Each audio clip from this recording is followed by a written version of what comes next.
من يهده الله فلا مضل له ومن يضلل فلا هادي له وأشهد أن لا إله إلا الله وحده لا شريك له وأشهد أن محمدًا عبده ورسوله أرسله بالحق بشيرا ونذيرا وداعيا إلى الله بإذنه وسراجا منيرا أما بعد فإن خير الحديث كتاب الله وخير الهدي هدي محمد صلى الله عليه وسلم وشر الأمور محدثاتها وكل محدثة بدعة وكل بدعة ضلالة وكل ضلالة في النار. أعوذ بالله من الشيطان الرجيم.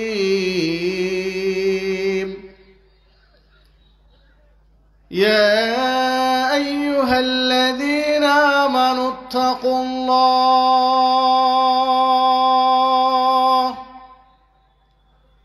حق تقاته ولا تموتن إلا وأنتم مسلمون. وقال الله تعالى في موضع آخر: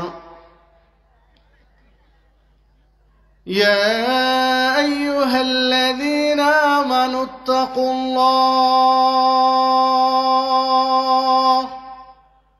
وكونوا مع الصادقين. وقال الله تعالى في موضع آخر: يا أيها الذين آمنوا اتقوا الله وقولوا قولا سديدا. عن أبي هريرة رضي الله عنه قال: قال رسول الله صلى الله عليه وسلم: جاء ربي إلى النبي صلى الله عليه وسلم فقال: دلني على عمل إذا عملته دخلت الجنة. قال: تعبد الله لا تشرك به شيئا وتقيم الصلاة المكتوبة وتؤدي زكاة المفروضة وتصوم رمضان. قال: والذي نفسي بيده لأزيد على هذا. فلما ولى قال النبي صلى الله عليه وسلم: من سره أن ينظر إلى رجل من أهل الجنة فلينظر إلى هذا. رواه البخاري ومسلم. وعن أبي هريرة رضي الله عنه قال: قال رسول الله صلى الله عليه وسلم: كل أمتي يدخلون الجنة إلا من أبى. قالوا: يا رسول الله ومن أبى؟ قال: من أطاعني دخل الجنة ومن عصاني فقد أبى. رواه البخاري. وعن أبي هريرة رضي الله عنه قال: قال رسول الله صلى الله عليه وسلم: إن الله لا ينظر إلى صوركم وأموالكم ولكن ينظر إلى قلوبكم وأعمالكم. رواه مسلم.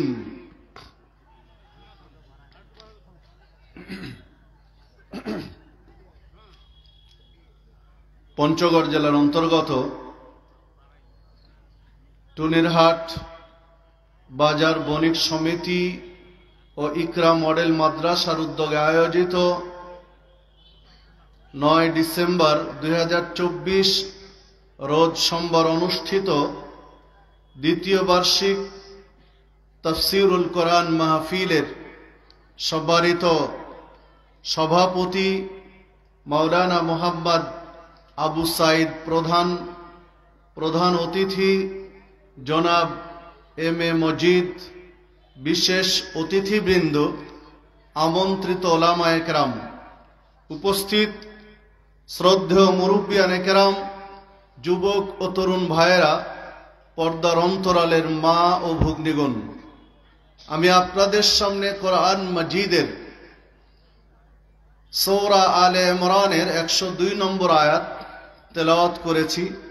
পাশাপাশি আরো 2টি আয়াত তেলাওয়াত করেছি। নবী মুহাম্মদ সাল্লাল্লাহু আলাইহি ওয়াসাল্লামের বাণীর মধ্য হতে 3টি হাদিস পেশ করেছি। এর আলোকে আজকে আমার আলোচনার বিষয় জান্নাতের পথ। জান্নাত কোন পথে? উল্লেখিত বিষয়ের উপরে কোরআন মাজিদ, সহিহ হাদিস, প্রাসঙ্গিক কিছু কথা বলে আলোচনার ইতি টানব ইনশাআল্লাহ। ওয়া মা তাওফীকি ইল্লা বিল্লাহ, আলাইহি তাওয়াক্কালতু ওয়া ইলাইহি উনীব। সম্মানিত দ্বীনি ভাতৃমণ্ডলী, আমরা জান্নাতে যেতে চাই তো নাকি? কে কে জান্নাতে যেতে চায়? সবাই যেতে চায় তো নাকি? আল্লাহ তোমার এই বান্দাগুলোকে কবুল করে নাও। জান্নাত পিয়াসী মানুষগুলো, আজকে আমরা হাত তুলেছি, আল্লাহ তুমি আমাদেরকে জান্নাতি মেহমানদের তালিকায় অন্তর্ভুক্ত করে নাও। সম্মানিত উপস্থিতি, এই রকম দ্বীনি বৈঠক যেখানে কোরআন মাজিদ তেলাওয়াত হবে, হাদিস পেশ করা হবে, কোরআন এবং হাদিসের আলোকে আলোচনা পর্যালোচনা হবে, এই রকম বৈঠকের গুরুত্ব এত বেশি যা বলে বুঝানো কঠিন। তার 2টি হাদিস পেশ করে আমি মূল আলোচনায় ফিরে যাচ্ছি। সহিহ মুসলিমের মধ্যে একটি হাদিস রয়েছে। রাসূলুল্লাহ সাল্লাল্লাহু আলাইহি ওয়াসাল্লাম বলেছেন, মা ইজতামা কওমুন ফি বাইতিন মিন বুয়ুতিল্লাহ, যখন কিছু মানুষ এক জায়গায় একত্রিত হয়, জমা হয়, ইয়াতলুনা কিতাব আল্লাহ, যেখানে কোরআন মাজিদ তেলাওয়াত করা হয়, ওয়া ইয়াতাদারাসুনাহু, কোরআন মাজিদের আলোচনা পর্যালোচনা হয়, কোরআন এবং হাদিস ভিত্তিক আলোচনা হয়। এই বৈঠকে যারা উপস্থিত থাকে তাদের সম্পর্কে আল্লাহ রাসূল সাল্লাল্লাহু আলাইহি ওয়াসাল্লাম বলছেন, ইল্লা নাযালাত আলাইহিমুস সাকিনা, আল্লাহর পক্ষ থেকে তাদের উপরে প্রশান্তি নাজিল হতে থাকে। সুবহানাল্লাহ। ওয়া গাশিয়াতহুমুর রাহমা, আল্লাহ তার রহমত বর্ষণ করতে থাকেন। ওয়া হাফফাতহুমুল মালাইকা, ফেরেশতা মণ্ডলী নিরাপত্তার বেষ্টনী দিয়ে আগলিয়ে রাখে মানুষগুলোকে। সবচেয়ে মজার বিষয় হলো শেষের কথাটি, ওয়া যাকারাহুমুল্লাহ ফি মান ইনদাহু, আল্লাহ এত খুশি হন, আল্লাহ রাব্বুল আলামিন এই লোকগুলোর উপরে এত খুশি হন যে তিনি তার নিকটতম ফেরেশতাদের মাঝে তাদেরকে স্মরণ করেন, তাদের নিয়ে আলোচনা করেন। সুবহানাল্লাহ, আল্লাহু আকবার। সহিহ মুসলিমের হাদিস। তাহলে যারা দ্বীনি বৈঠকে কোরআন এবং হাদিস ভিত্তিক যে আলোচনা হয়, এই বৈঠকে যারা উপস্থিত থাকে, আল্লাহ তাদের উপরে খুশি হয়ে নিকটতম ফেরেশতাদের মাঝে তাদেরকে স্মরণ করেন। দ্বিতীয়ত, তাবারানী মুজামুল আওসাতের মধ্যে একটি হাদিস বর্ণিত হয়েছে। রাসূলুল্লাহ সাল্লাল্লাহু আলাইহি ওয়াসাল্লাম বলেছেন, যখন কিছু মানুষ এক জায়গায় একত্রিত হয় আল্লাহকে স্মরণ করার জন্য, আল্লাহর সন্তুষ্টির জন্য। যারা শেষ পর্যন্ত উপস্থিত থাকেন, যখন আলোচনা শেষ, ওয়ানাদা মুনাদিম মিনাস সামা, আল্লাহ আসমান থেকে আহ্বান জানান, ডাক দেন, আসমান থেকে আহ্বান জানান, কুমু মাগফুরান লাকুম, কুমু, এবার দাঁড়াও, উঠো, যাও, মাগফুরান লাকুম, তোমাদের পাপগুলো ক্ষমা হয়ে গেছে। সুবহানাল্লাহ, আল্লাহু আকবার। কে ডাক দেন এটা? কখন ডাক দেন? শেষে, আলোচনা শেষে। পাপ ক্ষমাকারী মালিক কে? আর কেউ আছে মানুষের পাপ ক্ষমা করতে পারে? কোন ওলিয়া উলিয়া, পীর ফকির, বুজুর্গানে দিন, ছোট হুজুর, বড় হুজুর, ইমামে আজম, ওস্তাদ সুগরা কুবরা, কোন নবী বা রাসূল কারো পাপ ক্ষমা করতে পারেন? পারবেন না। নবীদের মধ্যে শ্রেষ্ঠ নবী বলা হয় কাকে? মুহাম্মদুর রাসূলুল্লাহ সাল্লাল্লাহু আলাইহি ওয়াসাল্লামকে। আল্লাহ রাব্বুল আলামিন আপনাকে আমাকে তার উম্মত হওয়ার সুযোগ দিয়েছেন। আলহামদুলিল্লাহ, আলহামদুলিল্লাহ। সম্মানিত উপস্থিতি, নবী মুহাম্মদ সাল্লাল্লাহু আলাইহি ওয়াসাল্লাম তার মর্যাদার একটা বিষয় তিনি এক জায়গায় উল্লেখ করেছেন। সহিহ মুসলিমের 570 নম্বর হাদিস, রাসূলুল্লাহ সাল্লাল্লাহু আলাইহি ওয়াসাল্লাম বলেছেন, বিচারের মাঠে বিচার হয়ে যাবে, জান্নাতীদের জান্নাতের দিকে, জাহান্নামীদের জাহান্নামের দিকে আলাদা করে দেওয়া হয়েছে। জান্নাতি জাহান্নামী জান্নাতের দিকে, জান্নাতে যাওয়ার জন্য প্রস্তুত আছেন সারা পৃথিবীর সালেহ বান্দাগণ, শহীদ, সিদ্দিক, নবী, রাসূলগণ। যেখানে আদম আলাইহিস সালাম, ইব্রাহিম আলাইহিস সালাম, ঈসা আলাইহিস সালাম, মুসা আলাইহিস সালাম, নূহ আলাইহিস সালাম, মুহাম্মদুর রাসূলুল্লাহ সাল্লাল্লাহু আলাইহি ওয়াসাল্লাম, সারা পৃথিবীর জান্নাতি ব্যক্তিরা সেখানে উপস্থিত। এখন দেখার পালা কে আগে জান্নাতে যাবেন। বিচার হয়ে গেছে, কে প্রথম জান্নাতে যাবেন এইটা দেখার একটা পর্যায়। নবী মুহাম্মদ সাল্লাল্লাহু আলাইহি ওয়াসাল্লাম বলছেন, এই সময় আতি বাবাল জান্নাহ ইয়াউমাল কিয়ামা, আমি প্রথম ব্যক্তি জান্নাতের দরজায় গিয়ে দাঁড়াবো। বিচার হওয়ার পরে আমি প্রথম মানুষ, প্রথম ব্যক্তি জান্নাতের দরজায় গিয়ে দাঁড়িয়ে দরজায় কড়া নাড়ব, দরজায় টোকা দেব, খুলে দিতে বলবো দরজা। মানে জান্নাতের দরজা কি করা আছে? লাগানো আছে, ফেরেশতা ভিতরে পাহারা দিচ্ছেন। আমি দরজা খুলে দিতে বলবো, ফায়াকুলুল খাজেন, তখন প্রহরী বলবে, যিনি জান্নাতের দরজা লাগিয়ে পাহারা দিচ্ছেন ভিতরে, তিনি বলবেন, মান আনতা, তুমি কে, আপনি কে, কি আপনার পরিচয়, দরজা খুলে দিতে বলেন। তখন আল্লাহ রাসূল সাল্লাল্লাহু আলাইহি ওয়াসাল্লাম বলছেন, আমি বলবো ফাকুলু মুহাম্মদ, আমি বলবো আমি হলাম মুহাম্মদ সাল্লাল্লাহু আলাইহি ওয়াসাল্লাম। আল্লাহ রাসূল সাল্লাল্লাহু আলাইহি ওয়াসাল্লাম বলছেন, আমার নাম শোনার সাথে সাথে ফেরেশতা দরজা খুলে দিবেন। দরজা খোলার পরে যে কথাটা বলবেন, যে কথাটা ওজন করা কঠিন, বিকা উমিরতু লা আফতাহু লি আহাদিন ক্বাবলাক, জান্নাত সৃষ্টি করার পরে আল্লাহ আমাকে রেখে দিয়েছেন, আমার দায়িত্ব দিয়েছেন যে বিচারের পরে মুহাম্মদ সাল্লাল্লাহু আলাইহি ওয়াসাল্লামের পূর্বে কেউ যেন জান্নাতে আগে ঢুকতে না পারে, এইটা তুমি দেখবে। আল্লাহু আকবার। আমি সেই দিন থেকে আজ পর্যন্ত অপেক্ষায় আছি যে আপনি কখন এসে বলবেন দরজা খোলো, আর আমি খুলে দেব। কারণ আল্লাহ আমাকে বলে দিয়েছেন যে ফেরেশতা, তোমার একটাই দায়িত্ব যে মুহাম্মদ সাল্লাল্লাহু আলাইহি ওয়াসাল্লামের পূর্বে কেউ যেন জান্নাতে ঢুকতে না পারে, বিচারের পরে উনি যেন প্রথম প্রবেশ করেন। ইনি হলেন মুহাম্মদুর রাসূলুল্লাহ সাল্লাল্লাহু আলাইহি ওয়াসাল্লাম। আপনি আমি তার উম্মাত। আলহামদুলিল্লাহ, আলহামদুলিল্লাহ। সম্মানিত উপস্থিতি, তাহলে নবী মুহাম্মদ সাল্লাল্লাহু আলাইহি ওয়াসাল্লাম শ্রেষ্ঠত্বের অধিকারী কিনা। আরেকটা দিক, যখন মেরাজে নিয়ে গেলেন আল্লাহ রাসূল সাল্লাল্লাহু আলাইহি ওয়াসাল্লামকে, আল্লাহ রাব্বুল আলামিন মেরাজে নিয়ে গেলেন, মেরাজ থেকে যখন ফিরে আসেন তখন বাইতুল মাকদাস, জেরুজালেম, বাইতুল মাকদাসে সারা পৃথিবীর সমস্ত নবী রাসূলদেরকে আল্লাহ এক জায়গায় করেছিলেন। আদম আলাইহিস সালাম থেকে শুরু করে সর্বশেষ কে আসবেন পৃথিবীতে মুহাম্মদ সাল্লাল্লাহু আলাইহি ওয়াসাল্লামের পরে? ঈসা আলাইহিস সালাম।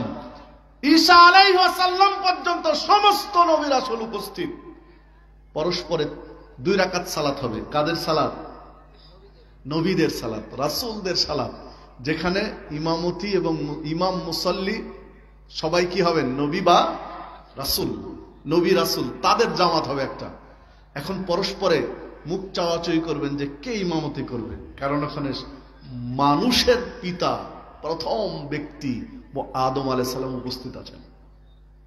ওখানে মিল্লাত আবিকুম, মিল্লাতের পিতা বলা হয়েছে ইব্রাহিম আলাইহিস সালাম উপস্থিত রয়েছেন। শারে বলা হয় নূহ আলাইহিস সালামকে, কারণ নূহ আলাইহিস সালামকে দিয়ে আল্লাহ পৃথিবী দ্বিতীয়বার আবাদ করেছেন। সারা পৃথিবীর মানুষকে চুবিয়ে মেরে ফেলেছিলেন, মাত্র কয়েকজন বাদ দিয়ে দ্বিতীয়বার আবাদ হয়েছে নূহ আলাইহিস সালামকে দিয়ে, যাকে শারে বলা হয়। তিনি উপস্থিত আছেন সেখানে। সেখানে উপস্থিত আছেন ঈসা আলাইহিস সালাম।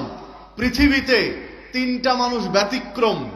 একটা হচ্ছেন আদম আলাইহিস সালাম, যার বাবাও নেই মাও নেই। আল্লাহ রাব্বুল আলামিন নিজ হাতে সৃষ্টি করেছেন। কয় হাতে সৃষ্টি করেছেন আল্লাহ? কয় হাতে? নিজ হাতে। কয় হাতে সৃষ্টি করেছেন? 2 হাতে সৃষ্টি করেছেন। কোরআন মাজিদ, কোরআন মাজিদে সূরা সদ 75 নম্বর আয়াত। এখানে কোনো ভুল আছে কি? কোরআন মাজিদের সূরা সদ 75 নম্বর আয়াত আল্লাহ রাব্বুল আলামিন বলেন, ইয়া ইবলিস মা মানাকা আন তাসজুদা লিমা খালাকতু ইয়াদাইয়া লিমা খালাকতু বিয়াদাইয়া। হে ইবলিস, যাকে আমি 2 হাত দিয়ে সৃষ্টি করলাম তাকে সিজদা করতে তোকে কে নিষেধ করেছে? কে বারণ করেছে? যাকে 2 হাত দিয়ে সৃষ্টি করলাম তাকে সিজদা করতে তোকে কে নিষেধ করেছে? কেন সিজদা করতে দিলি না? মানে আল্লাহ আদম আলাইহিস সালামকে সিজদা করেছেন না, আল্লাহ আদম আলাইহিস সালামকে সৃষ্টি করেছেন কি দিয়ে? কয় হাত দিয়ে? 2 হাত দিয়ে। তো আদম আলাইহিস সালাম ব্যতিক্রম মানুষ, যাকে আল্লাহ নিজ হাতে সৃষ্টি করেছেন। পৃথিবীর দ্বিতীয় ব্যতিক্রম মানুষ হচ্ছেন হাওয়া আলাইহিস সালাম, যাকে আদম আলাইহিস সালামের বাম পাজরের হাড্ডি থেকে সৃষ্টি করেছেন। তাহলে আদম এবং হাওয়া আলাইহিস সালাম বাবা মার সংস্পর্শ ছাড়াই সৃষ্টি হয়েছেন। পৃথিবীতে তৃতীয় আরেকটি মানুষ হচ্ছেন ঈসা আলাইহিস সালাম। মায়ের গর্ভে সৃষ্টি হয়েছেন, মায়ের গর্ভ থেকে প্রসব করেছেন, এটা ঠিক, তবে কোনো বাবার ঔরস ছাড়াই। আল্লাহ রাব্বুল আলামিন সূরা তাহরীম 28 নম্বর পারার শেষ সূরা, শেষ নম্বর আয়াত, আল্লাহ রাব্বুল আলামিন বলছেন ফানাফাখনা ফীহি মির রূহিনা, আমার পক্ষ থেকে মারিয়ামের রেহেমে রূহ ফুঁকে দিলাম, আত্মা দিয়ে দিলাম। তিনি হলেন ঈসা আলাইহিস সালাম, মানে বাবার ঔরস ছাড়াই জন্ম নিয়েছেন ঈসা আলাইহিস সালাম। এই 3 জন মানুষ পৃথিবীতে ব্যতিক্রম। বাকি সারা পৃথিবীর সমস্ত মানুষ বাবা মার ঔরসে জন্ম নিয়েছেন। তো এই মানুষগুলো সেই দিন রয়েছেন। কে ইমামতি করবেন দেখার বিষয়। নবী মুহাম্মদ সাল্লাল্লাহু আলাইহি ওয়াসাল্লাম বলছেন, পরস্পরে নবী রাসূলগণ ওর দিকে তাকাবেন। এমত অবস্থায় জিবরিল এসে আমাকে সামনে ঠেলে দিয়ে বললেন, আজকে ইমামতির দায়িত্ব আল্লাহ রাব্বুল আলামিন আপনাকে দিয়েছেন। এই জন্য বলা হয় সাইয়্যিদুল মুরসালিন, নবীদের সর্দার, খাতামুন নবিয়্যিন, নবুয়তের সিলসিলা শেষকারী। সম্মানিত উপস্থিতি, যিনি নবীদের জামাতের ইমামতি করার ক্ষমতা পেয়েছিলেন, যিনি প্রথম জান্নাতে প্রবেশ করবেন বিচারের পরে, তিনি তার মেয়ে ফাতেমা রাদিয়াল্লাহু আনহাকে বলছেন, মামুনি, ফাতেমাকে বলছেন যে তোমার যদি বাবা হিসাবে আমার কাছে কিছু চাওয়ার থাকে এখন চেয়ে নাও, বিচারের মাঠে আমি তোমার জন্য কিছু করতে পারবো না। বিচারের মাঠে আমার কিছু করার নেই। কিছু দাবি থাকলে, কিছু প্রয়োজন থাকলে এখন বলো, আমি চেষ্টা করবো দেওয়ার, কিন্তু বিচার মাঠে আমি তোমার কিছু করতে পারবো না। সম্মানিত উপস্থিতি, তাহলে মুহাম্মদ সাল্লাল্লাহু আলাইহি ওয়াসাল্লামও কারো পাপ ক্ষমা করতে পারবে না। হ্যাঁ, আল্লাহর অনুমতি সাপেক্ষে তিনি সুপারিশ করবেন, কিন্তু ক্ষমা করতে পারবেন না। পাপ ক্ষমাকারী একমাত্র মালিক, একচ্ছত্র মালিক, নিরঙ্কুশ মালিক হচ্ছেন আল্লাহ। তিনি এই দিনী বৈঠকের শেষে ডাক দিয়ে বলেন, কুমু মাগফুরান লাকুম, উঠো, যাও, পাপগুলো ক্ষমা হয়ে গেছে, যাও। তিনি সারা পৃথিবীর মানুষকে যদি ক্ষমা করে দেন, কারো ক্ষমতা আছে যে কৈফিয়ত চাওয়া যে আল্লাহ তুমি কেন ক্ষমা করলে? কারো ক্ষমতা আছে? দ্বিতীয় কথা বলেন, ফাকাদ বুদ্দিলাত সাইয়্যাতুকুম হাসানাত, তোমাদের যত পাপ ছিল সমস্ত পাপ আমি নেকিতে পরিণত করে দিলাম। সম্মানিত উপস্থিতি, তাবারানী মুজামুল আওসাত, বিধায় হাদিসটিতে বোঝা যায় দ্বীনি বৈঠক, কোরআন এবং সহিহ হাদিসের আলোচনা যেখানে হয়, এই বৈঠকে থাকলে পাপ ক্ষমা হয়ে যায়, পাপগুলো নেকি হয়ে যায়। তো শেষ পর্যন্ত আমরা থাকবো তো ইনশাআল্লাহ, উঠে যাব না। সম্মানিত উপস্থিতি, এখন বাজে 10:55 মতো, 10:30 আমি শুরু করেছি, ভূমিকায় কিছু কথা বললাম, আমি 12টায় শেষ করে দেই, কষ্ট হবে কি? 12টা পর্যন্ত থাকবো তো ইনশাআল্লাহ। 1 ঘন্টা 5 মিনিট, 55 বাজে না, 10টা 54 বাজে, তো 1 ঘন্টা 6 মিনিট, কষ্ট হবে কি? 1 ঘন্টা 6 মিনিট সময় দিতে পারবো তো ইনশাআল্লাহ। জি, আপনাদের এই প্রোগ্রামটা ধরার জন্য আমি প্রায় 8.5 ঘন্টা জার্নি করে এসেছি। তো 8.5 ঘন্টা আমি কষ্ট করে এসে আপনাদের কাছে 1.5 ঘন্টা সময় কি দাবি করতে পারি না? কষ্ট হবে? সম্মানিত উপস্থিতি, তো আমরা একটু 1 ঘন্টা 6 মিনিট সময় দেব ইনশাআল্লাহ। তো চলুন, কি বিষয়ে কথা বলতে চাচ্ছিলাম? জান্নাতের পথ। জান্নাত কোন পথে? আমরা জান্নাতে যেতে চাই, ঠিক আছে তো? আল্লাহ রাব্বুল আলামিন কোরআন মাজিদের সূরা আলে ইমরান 102 নম্বর আয়াতে উল্লেখ করেছেন, ইয়া আইয়ুহাল্লাযীনা আমানুত্তাকুল্লাহ, হে ঈমানদারগণ তোমরা আল্লাহকে ভয় করো। ভয় করতে হবে কাকে? ভয় করতে হবে কাকে? আল্লাহকে। হাক্কা তুকাতিহি, যেমন ভাবে ভয় করা উচিত। ওয়ালা তামুতুন্না ইল্লা ওয়া আনতুম মুসলিমুন, আর তোমরা মুসলিম না হয়ে, আত্মসমর্পণকারী না হয়ে মৃত্যুবরণ করো না। কয়টা কথা বলেছেন? 3টা কথা বলেছেন। ইয়া আইয়ুহাল্লাযীনা আমানুত্তাকুল্লাহ, হে ঈমানদারগণ আল্লাহকে ভয় করো। ভয় কাকে করব? আল্লাহকে। হাক্কা তুকাতিহি, কেমন ভাবে? যেমন ভাবে ভয় করা উচিত। ছোট্ট একটা উদাহরণ দেই। সাপ চিনি তো সবাই, তা চিনি না? আপনার এলাকায় সাপ বিষ নেই, যেখানে সেখানে দেখা যায়, এরকম সাপ কি নাম বলেন? ঢোড়া সাপ। রাজশাহীতে ঢোড়া সাপ বলে, আপনারা কি বলেন? এটাও ঢোড়া, ঢোড়া সাপ। আর খুবই বিষ আছে এরকম সাপ গোমা সাপ, গোখরা বা গোমা, পদ্ম গোখরা, গোমা, তাই না? তো একটা এই জায়গায় 5 হাত দূরে, আপনি রাস্তায় চলছেন, 5 হাত দূরে একটা দেখছেন গোখরা সাপ, গোমা সাপ। আর এক জায়গায় মনে করেন যে 5 হাত দূরে একটা ঢোড়া সাপ। তো ঢোড়া সাপটাকে কেমন ভয় করবেন আর গোমা সাপটাকে কেমন ভয় করবেন? ঢোড়া সাপটাকে ততটা ভয় করবে না, করবে কি? কিন্তু গোমা সাপটাকে ভয় করার মতো করবে।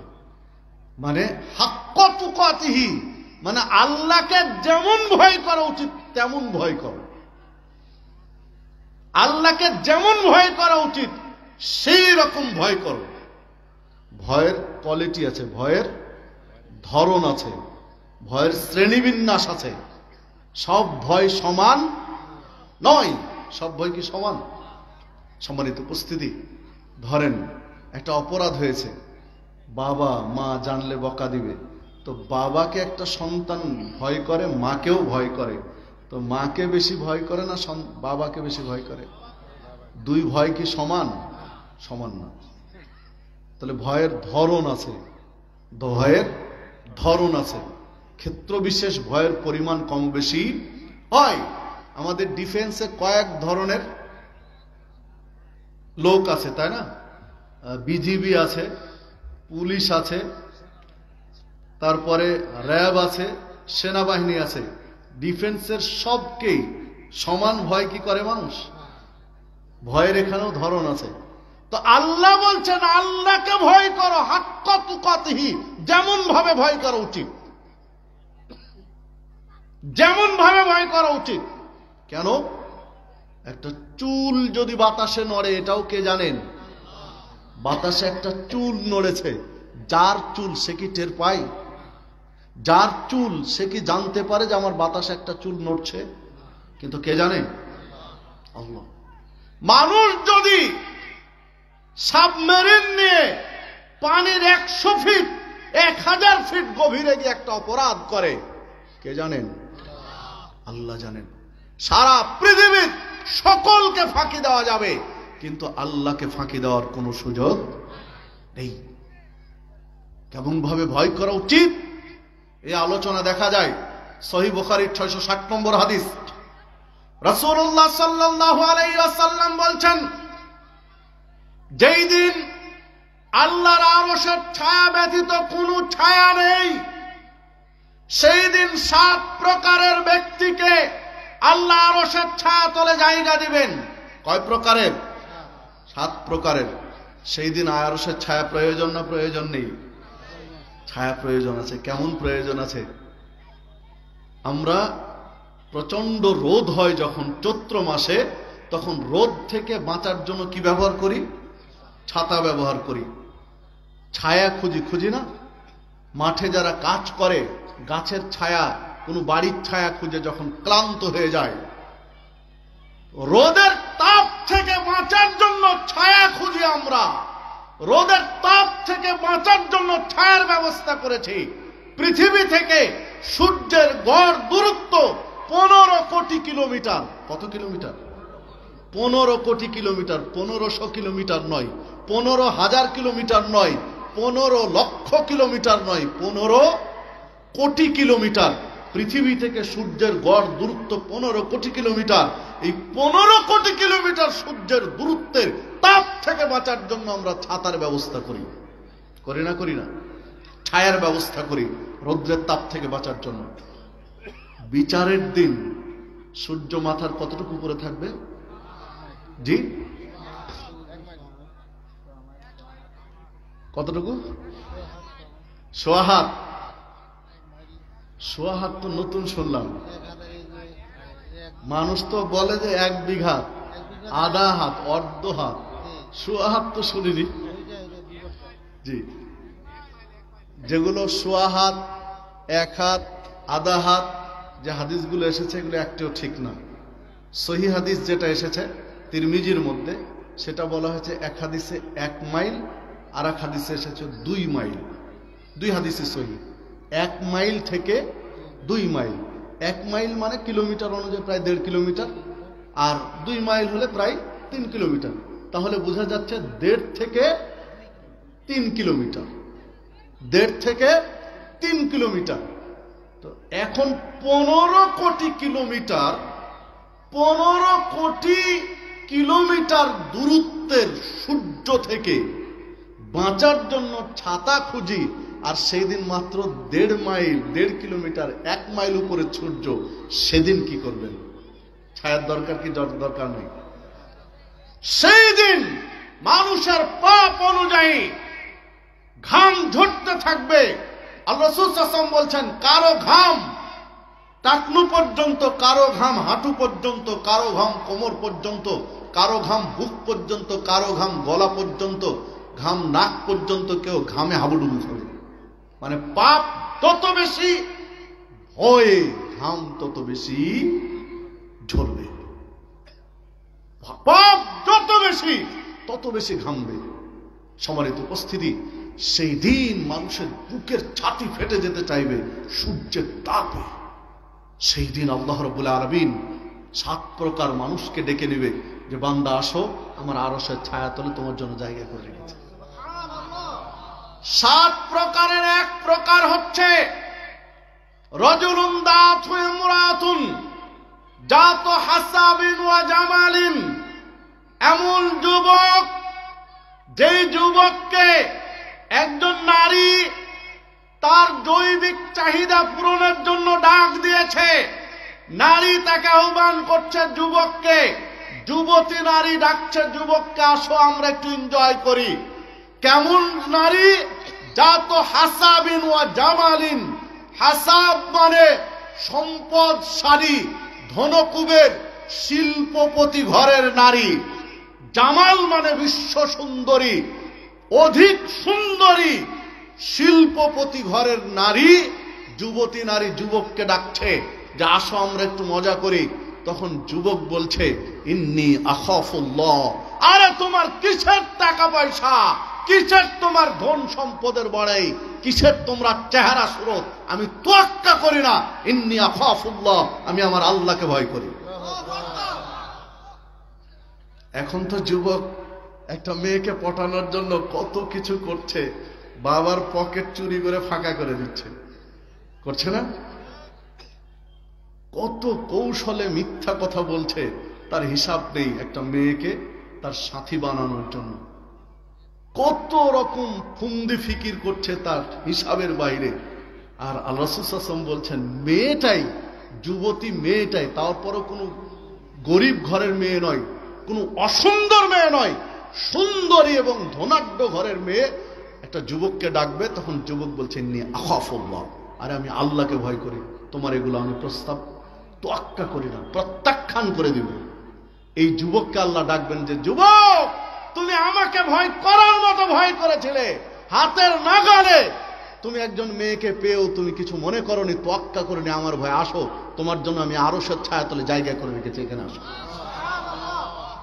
আল্লাহ রাব্বুল আলামিন বললেন হাক্কা তুকাতিহি, আল্লাহকে ভয় করতে হবে ভয় করার মতো, আল্লাহকে ভয় করতে হবে ভয় করার মতো, ভয় করার মতো ভয়। আর দু একটা উদাহরণ দেখবেন, কষ্ট হচ্ছে না তো আপনাদের? নবী মুহাম্মদ সাল্লাল্লাহু আলাইহি ওয়াসাল্লাম ক্ষুধার্ত আছেন, ক্ষুধার্ত অবস্থায় রাস্তা দিয়ে হেঁটে যাচ্ছেন। রাস্তায় একটা খেজুর পড়ে আছে, খেজুরটা কুড়িয়ে নিলেন।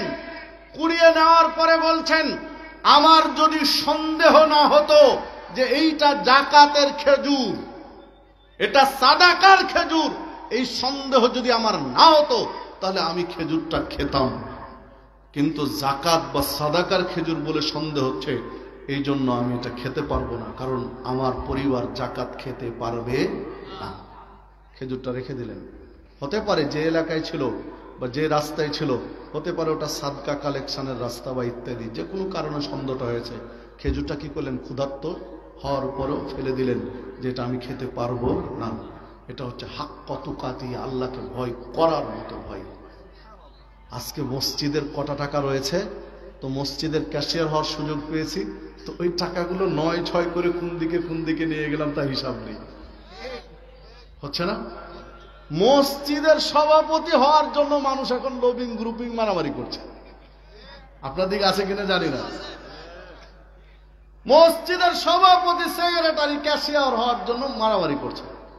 আরে বাবা, মসজিদ মাদ্রাসা এগুলো সম্পদ তো আগুন, এগুলো সম্পদ নাড়াচাড়া করা মানে কি? আগুন নিয়ে নাড়াচাড়া করা।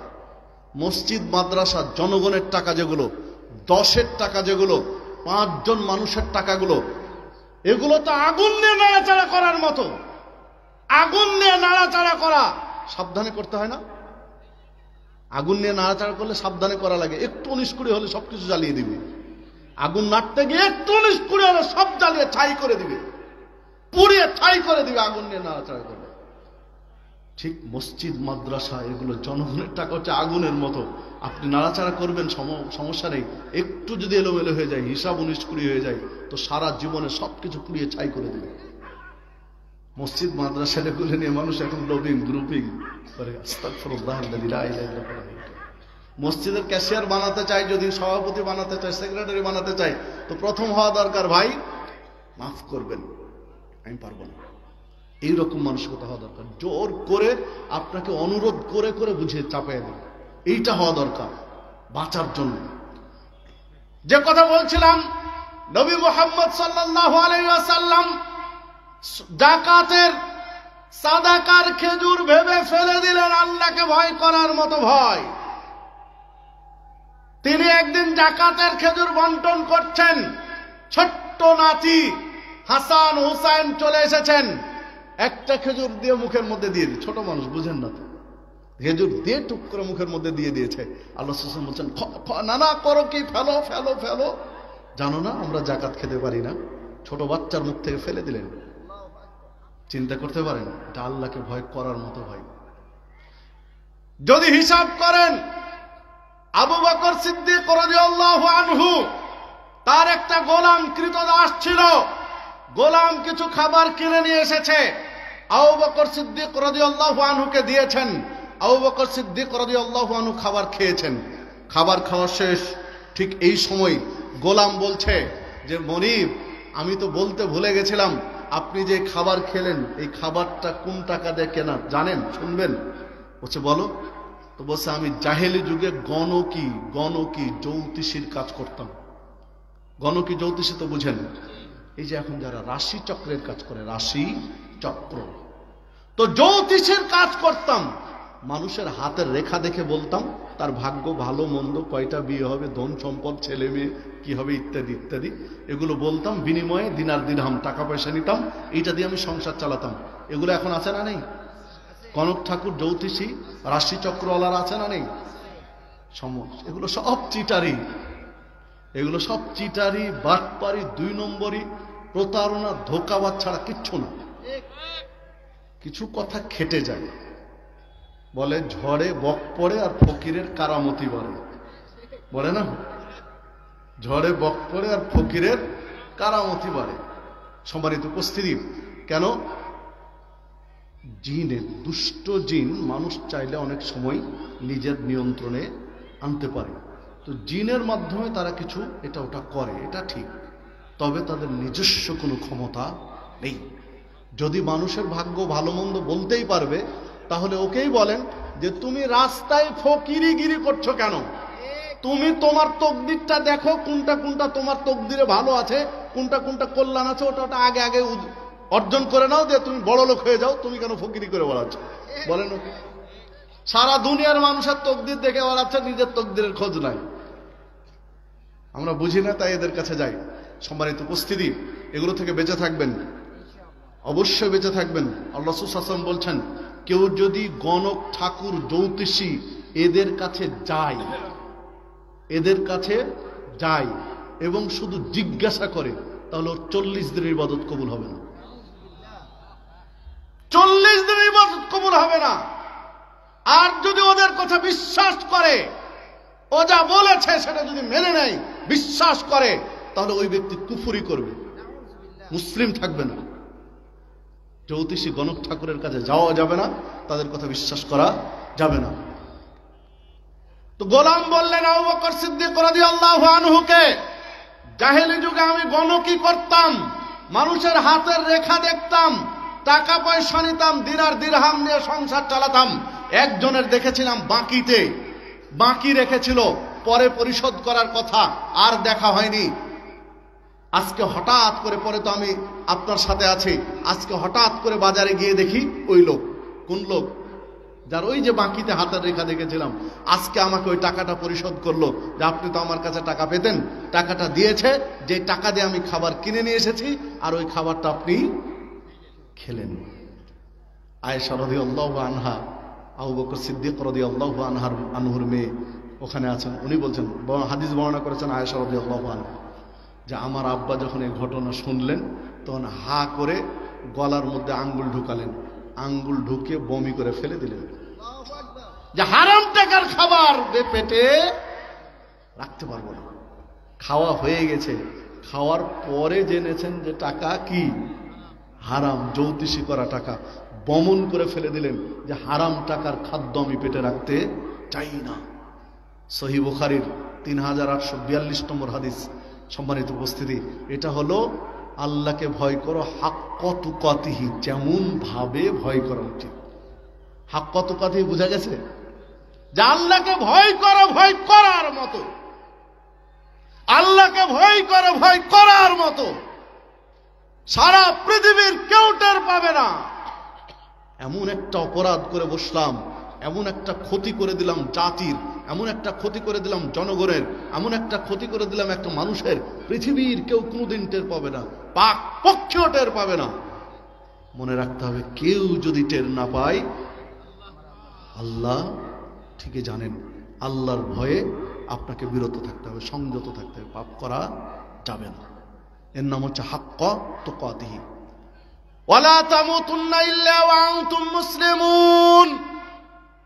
তোমরা মুসলিম না হয়ে মৃত্যুবরণ করো না, মুসলিম না হয়ে মারা যেও না। মুসলিম মানে কি? আত্মসমর্পণকারী। মুসলিম মানে কি? আত্মসমর্পণকারী। ইসলামের প্রত্যেকটা বিধানের কাছে আত্মসমর্পণ করা। যে ব্যক্তি মুসলিম হয়ে মারা যাবে, আত্মসমর্পণকারী হয়ে মারা যাবে, ওই ব্যক্তি কোথায় যাবে? জান্নাতে, ইনশাআল্লাহ জান্নাতে। যেটা আমি আজকে আলোচনায় বোঝাতে চাচ্ছি, যে আপনার আমার জান্নাত দরকার, তাহলে আপনাকে আমাকে কি হতে হবে? আত্মসমর্পণকারী হতে হবে। যেহেতু জান্নাত দরকার, আল্লাহকেই ভয় করতে হবে ভয় করার মতো, এবং ইসলামের বিধানের কাছে আত্মসমর্পণকারী হতে হবে। রাজি আছি তো? ইনশাআল্লাহ রাজি আছি তো? ইসলামের বিধানের কাছে আত্মসমর্পণ করতে পারবো তো? ইনশাআল্লাহ। সম্মানিত উপস্থিতি, চলুন জান্নাত যেতে চাই। আন আবি হুরায়রা রাদিয়াল্লাহু আনহু قال, আবু হুরায়রা রাদিয়াল্লাহু আনহু বলেন, যা রাবিউন আলা নবী সাল্লাল্লাহু আলাইহি ওয়াসাল্লাম, একজন লোক নবী করিম সাল্লাল্লাহু আলাইহি ওয়াসাল্লামের কাছে আসলো। ফাকাল, এরপরে বলল, লোকটি বলল, দুল্লানি আলা আমালিন ইযা আমিলতুহু দাখালতুল জান্নাহ। আল্লাহ রাসূল সাল্লাল্লাহু আলাইহি ওয়াসাল্লাম এমন একটা আমল শিখিয়ে দিন, এমন কিছু আমলের কথা বলে দিন, যে আমল করলে আমি জান্নাতে যাব। আমাদেরও তো জানা দরকার, আমরা তো ওটাই জানতে চাচ্ছি, যে আমল করলে আমরা জান্নাতে যাব। সাহাবী বললেন, দুল্লানি আলা আমালিন ইযা আমিলতুহু দাখালতুল জান্নাহ, এমন আমলের কথা বলুন যে আমল করলে নিশ্চিত জান্নাতে যাব। ফাকাল, রাসূলুল্লাহ সাল্লাল্লাহু আলাইহি সাল্লাম বললেন, তা'বুদুল্লাহ লা তুশরিকু বিহি শাইয়্যা, খবরদার আল্লাহর সাথে শরীক করবে না, সাবধান, আল্লাহর সমকক্ষ সাব্যস্ত করবে না। প্রত্যেকটা ইবাদত কেবল আল্লাহর জন্যই করবে, অন্য কারোর জন্য নয়। সালাত পড়বো কার জন্য? সিয়াম পালন করবো কার জন্য? হজ কার জন্য? যাকাত কার জন্য? দান সাদাকা কার জন্য?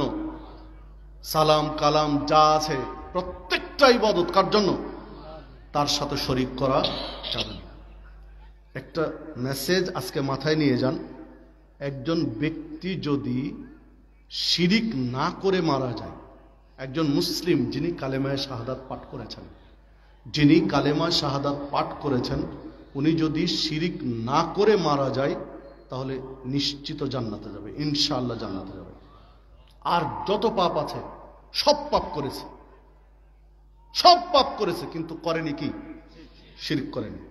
অন্য সব পাপ করেছে। আবার ভাবিয়েন না যে আমি পাপ করতে উদ্বুদ্ধ করছি, জি না, আমি একটা তথ্য আপনার মাথায় আজকে ঢোকাতে চাচ্ছি, যে যত পাপ আছে সব পাপ করেছে, কিন্তু করেনি শিরক, ওই লোকটা জান্নাতে যাবে। সব ভালো ইবাদত করেছে, যত ভালো ইবাদত আছে সব ইবাদত করেছে, কিন্তু শিরক করেছে, লোকটা কোনোদিন জান্নাতে যেতে পারবে না, স্থায়ী জাহান্নামে। কথাটা বুঝতে পারলেন কি? সব চুরি করেছে, ডাকাতি করেছে, জেনা করেছে, সুদ খেয়েছে, ঘুষ খেয়েছে, ব্যভিচার করেছে, সব পাপ করেছে, কিন্তু শিরক করেনি, লোকটা জান্নাতে যাবে। একদিন না একদিন জান্নাতে যাবেই, ওই কালেমার বিনিময়ে, যদি ঈমান নিয়ে মারা যায়, ঈমান ভেঙে না যায়। বুঝাতে পারলাম কি? ঈমান যদি ভেঙে না যায়, ঈমান নিয়ে যদি মারা যেতে পারে, অন্যান্য কাবিরা গুনাহ করেছে, একদিন না একদিন জান্নাতে যাবেই, কিন্তু সব ইবাদত করেছে, 5 ওয়াক্ত সালাত পড়েছে, রমজানের সিয়াম পালন করেছে, হজ করেছে, জাকাত দিয়েছে, দান সাদাকা করেছে, তাসবিহ তাহলিল করেছে, জিকির আজকার করেছে, তাহাজ্জুদ পড়েছে, নফল করেছে, কিন্তু লোকটি শিরিক করতে করতে মারা গেছে। যাবে কোথায়? জাহান্নামে।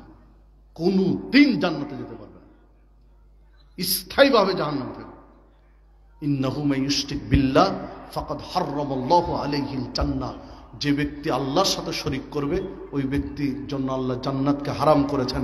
ওমা ওয়াহুন নার, জাহান্নামকে আবশ্যক করেছেন। ওমা লিয-যালিমিন মিন আনসার, এই জালেমের কোনো সাহায্যকারী নেই। মানে এই লোকটা হচ্ছে জালেম। সূরা মায়েদা 72 নম্বর আয়াত। তাহলে আর যাই হোক, বেঁচে থাকতে হবে কোনটা থেকে? জান্নাতে যেতে চাইলে শিরক থেকে বাঁচতে হবে, শিরকের সাথে ছাড় নেই। আল্লাহ রাব্বুল আলামিন হাদিসে কুদসি আল্লাহ রাসূল সাল্লাল্লাহু আলাইহি ওয়াসাল্লাম বলেন যে আল্লাহ রাব্বুল আলামিন বলেছেন, হে ইবনে আদম, হে আদম সন্তান, ইন্নাকা লাউ আতাইতানি বিকুরাবিল আরদি খাতায়া, যদি পৃথিবী ভর্তি পাপ করে আমার কাছে উপস্থিত হও, তুম্মা লাকিতানি লা তুশরিক বি শাইয়ান, আর আমার কাছে উপস্থিত হয়েছে কোন শিরকের পাপ ছাড়াই, পৃথিবী ভর্তি পাপ করেছ, যে পাপের মধ্যে শিরিক নেই, দিয়ে যদি তুমি ক্ষমা চাও, লা আতাইতুকা বিকুরাবিহা মাগফিরা, পৃথিবী ভর্তি ক্ষমা নিয়ে আমি তোমার কাছে উপস্থিত হব। যে হাদিস তিরমিজির মধ্যে বর্ণিত হয়েছে, 3540 নম্বর হাদিস তিরমিজির, সম্মানিত উপস্থিতি। তাহলে দেখুন, পৃথিবী ভর্তি যদি পাপ করে আল্লাহর কাছে ক্ষমা চায় আর শিরিক না করে, আল্লাহ পৃথিবী ভর্তি ক্ষমা নিয়ে ওই বান্দার কাছে উপস্থিত হবেন। আল্লাহ রাসূল সাল্লাল্লাহু আলাইহি ওয়াসাল্লাম বলছেন, বিচারের একটা পর্যায়ে এসে আল্লাহ রাব্বুল আলামিন বিচার শেষ, জান্নাতীদের জান্নাতে, জাহান্নামীদের জাহান্নামে দেওয়া হয়েছে। একটা পর্যায়ে এসে ফেরেশতাদেরকে বলবেন, আখরিজু মিনান নার, ওই ব্যক্তিকে জাহান্নাম থেকে বের করো। আখরিজু মিনান নার, ওই ব্যক্তিকে জাহান্নামের আগুন থেকে বের করে নিয়ে আসো। মান ক্বালা লা ইলাহা ইল্লাল্লাহ, যে ব্যক্তি অন্তর থেকে লা ইলাহা ইল্লাল্লাহ বলেছে আর এই ঈমান নিয়ে মারা গেছে, জাররা পরিমাণ হলেও ঈমান অবশিষ্ট ছিল, ঈমান ভেঙে যায়নি, ঈমান নিয়ে মারা গেছে, এই লোকটাকে জাহান্নামের আগুন থেকে বের করো। মানে লোকটা অন্যান্য পাপ করেছে, চুরি করেছে, জেনা করেছে, ডাকাতি করেছে, খুন করেছে, বা আর কোনো পাপ করেছে, অন্য পাপ করেছে, কিন্তু শিরিক করেনি, ঈমান ছিল, এই অবস্থায় মারা গেছে, জাররা পরিমাণ ঈমান, ওই জাররা পরিমাণ ঈমানের বদৌলতে একদিন না একদিন জান্নাতে আসবে। সম্মানিত উপস্থিতি, যে কথা বলছিলাম, জান্নাতের পথ, জান্নাতে যেতে চাইলে শিরকের সাথে হতে হবে আপসহীন, শিরিক করা যাবে না, শিরিক মুক্ত থেকে আল্লাহর ইবাদত করতে হবে জান্নাতে যেতে চাইলে। এই মেসেজটা, এই তথ্যটা আল্লাহ রাব্বুল আলামিনের নবী মুহাম্মদ সাল্লাল্লাহু আলাইহি ওয়াসাল্লাম ওই সাহাবীকে দিলেন, যেই সাহাবী বললেন এমন আমল শিখিয়ে দিন যে আমল করলে জান্নাতে যাব। তাকে প্রথম শিক্ষা দিলেন তা'বুদুল্লাহ লা তুশরিকু বিহি শাইয়্যা, আল্লাহর জন্য ইবাদত করবে, তার সাথে শরীক করবে না। 2 নম্বরে বললেন ওয়া তুকিমুস সালাতাল মাকতুবা, ফরজ সালাত আদায় করবে, ফরজ সালাত ছেড়ে দিবে না, ফরজ সালাত কোনো অবস্থায় ছেড়ে দেওয়া যাবে না। দাঁড়িয়ে সালাত আদায় করতে হবে, দাঁড়িয়ে পারি না, বসে সালাত আদায় করতে হবে, বসে পারি না, শুয়ে সালাত আদায় করতে হবে, শুয়ে সালাত আদায় করব। এখন হাত নাড়তে পারি না, বুকে বাঁধতে পারি না, নড়াচড়া করতে পারি না, কিন্তু জ্ঞান আছে, ইশারায় সালাত আদায় করতে হবে, কল্পনায় সালাত আদায় করতে হবে। শুয়ে 60 হয়ে শুয়ে আছেন, শুয়ে শুয়ে মনে করতে হবে এখন আমি কিয়াম করছি, সূরা ফাতিহা, অন্য সূরা যে দোয়াগুলো আছে বলবেন।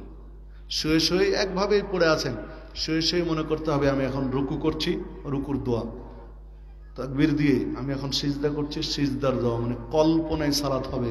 তারপরও সালাত পড়তে হবে, সালাতে ছাড় দেওয়া যাবে না। জান্নাতে যেতে চাই অথচ সালাত পড়তে চাই না। আউয়ালু মা ইউহাসিবু বিল আবদি ইয়াউমাল কিয়ামাতিস সালাহ, কিয়ামতের দিন প্রথম হিসাব নেওয়া হবে সালাতের। ফাইন সালাহাত সালাহা লাহু সাইরু আমালি, যদি সালাত শুদ্ধ হয় অন্যান্য আমল শুদ্ধ সঠিক, সালাত যদি ত্রুটিপূর্ণ হয় অন্যান্য আমল ত্রুটিপূর্ণ। সালাত পড়েছে কিন্তু সালাত ঠিক হয়নি, ওই ব্যক্তির যদি অন্যান্য আমল ত্রুটিপূর্ণ হয়, তো যে সালাত পড়েনি ওর কি হবে? ও তো আউট অফ সিলেবাস, আলোচনাই নেই। সম্মানিত উপস্থিতি, যে কথা বলছিলাম যে দেখুন রাসূলুল্লাহ সাল্লাল্লাহু আলাইহি ওয়াসাল্লাম শিরক মুক্ত থেকে আল্লাহর ইবাদত করতে বললেন জান্নাতে যেতে চাইলে, 2 ফরজ সালাত আদায় করতে বললেন, 3 রমজানের সিয়াম পালন করতে বললেন, 4 যাকাত দিতে বললেন। কয়টা বললেন? 4টা। 1 কি বলেন তো? শিরক মুক্ত থেকে ইবাদত করা, 2 সালাত, 3 সিয়াম, 4 যাকাত। এই 4টা কথা বলে যখন থেমে গেলেন তখন এবারে লোকটি বলছেন ওয়াল্লাযী নাফসি বিয়াদিহি, আমার আত্মা যার হাতের মুঠোয় তার শপথ করে বলছে। তাহলে কার কসম করলেন? আল্লাহর। আপনি আমি কসম করি কার? আপনার আমার কসমের ধরনের শেষ নেই। কসম কিরা নাকি বলেন?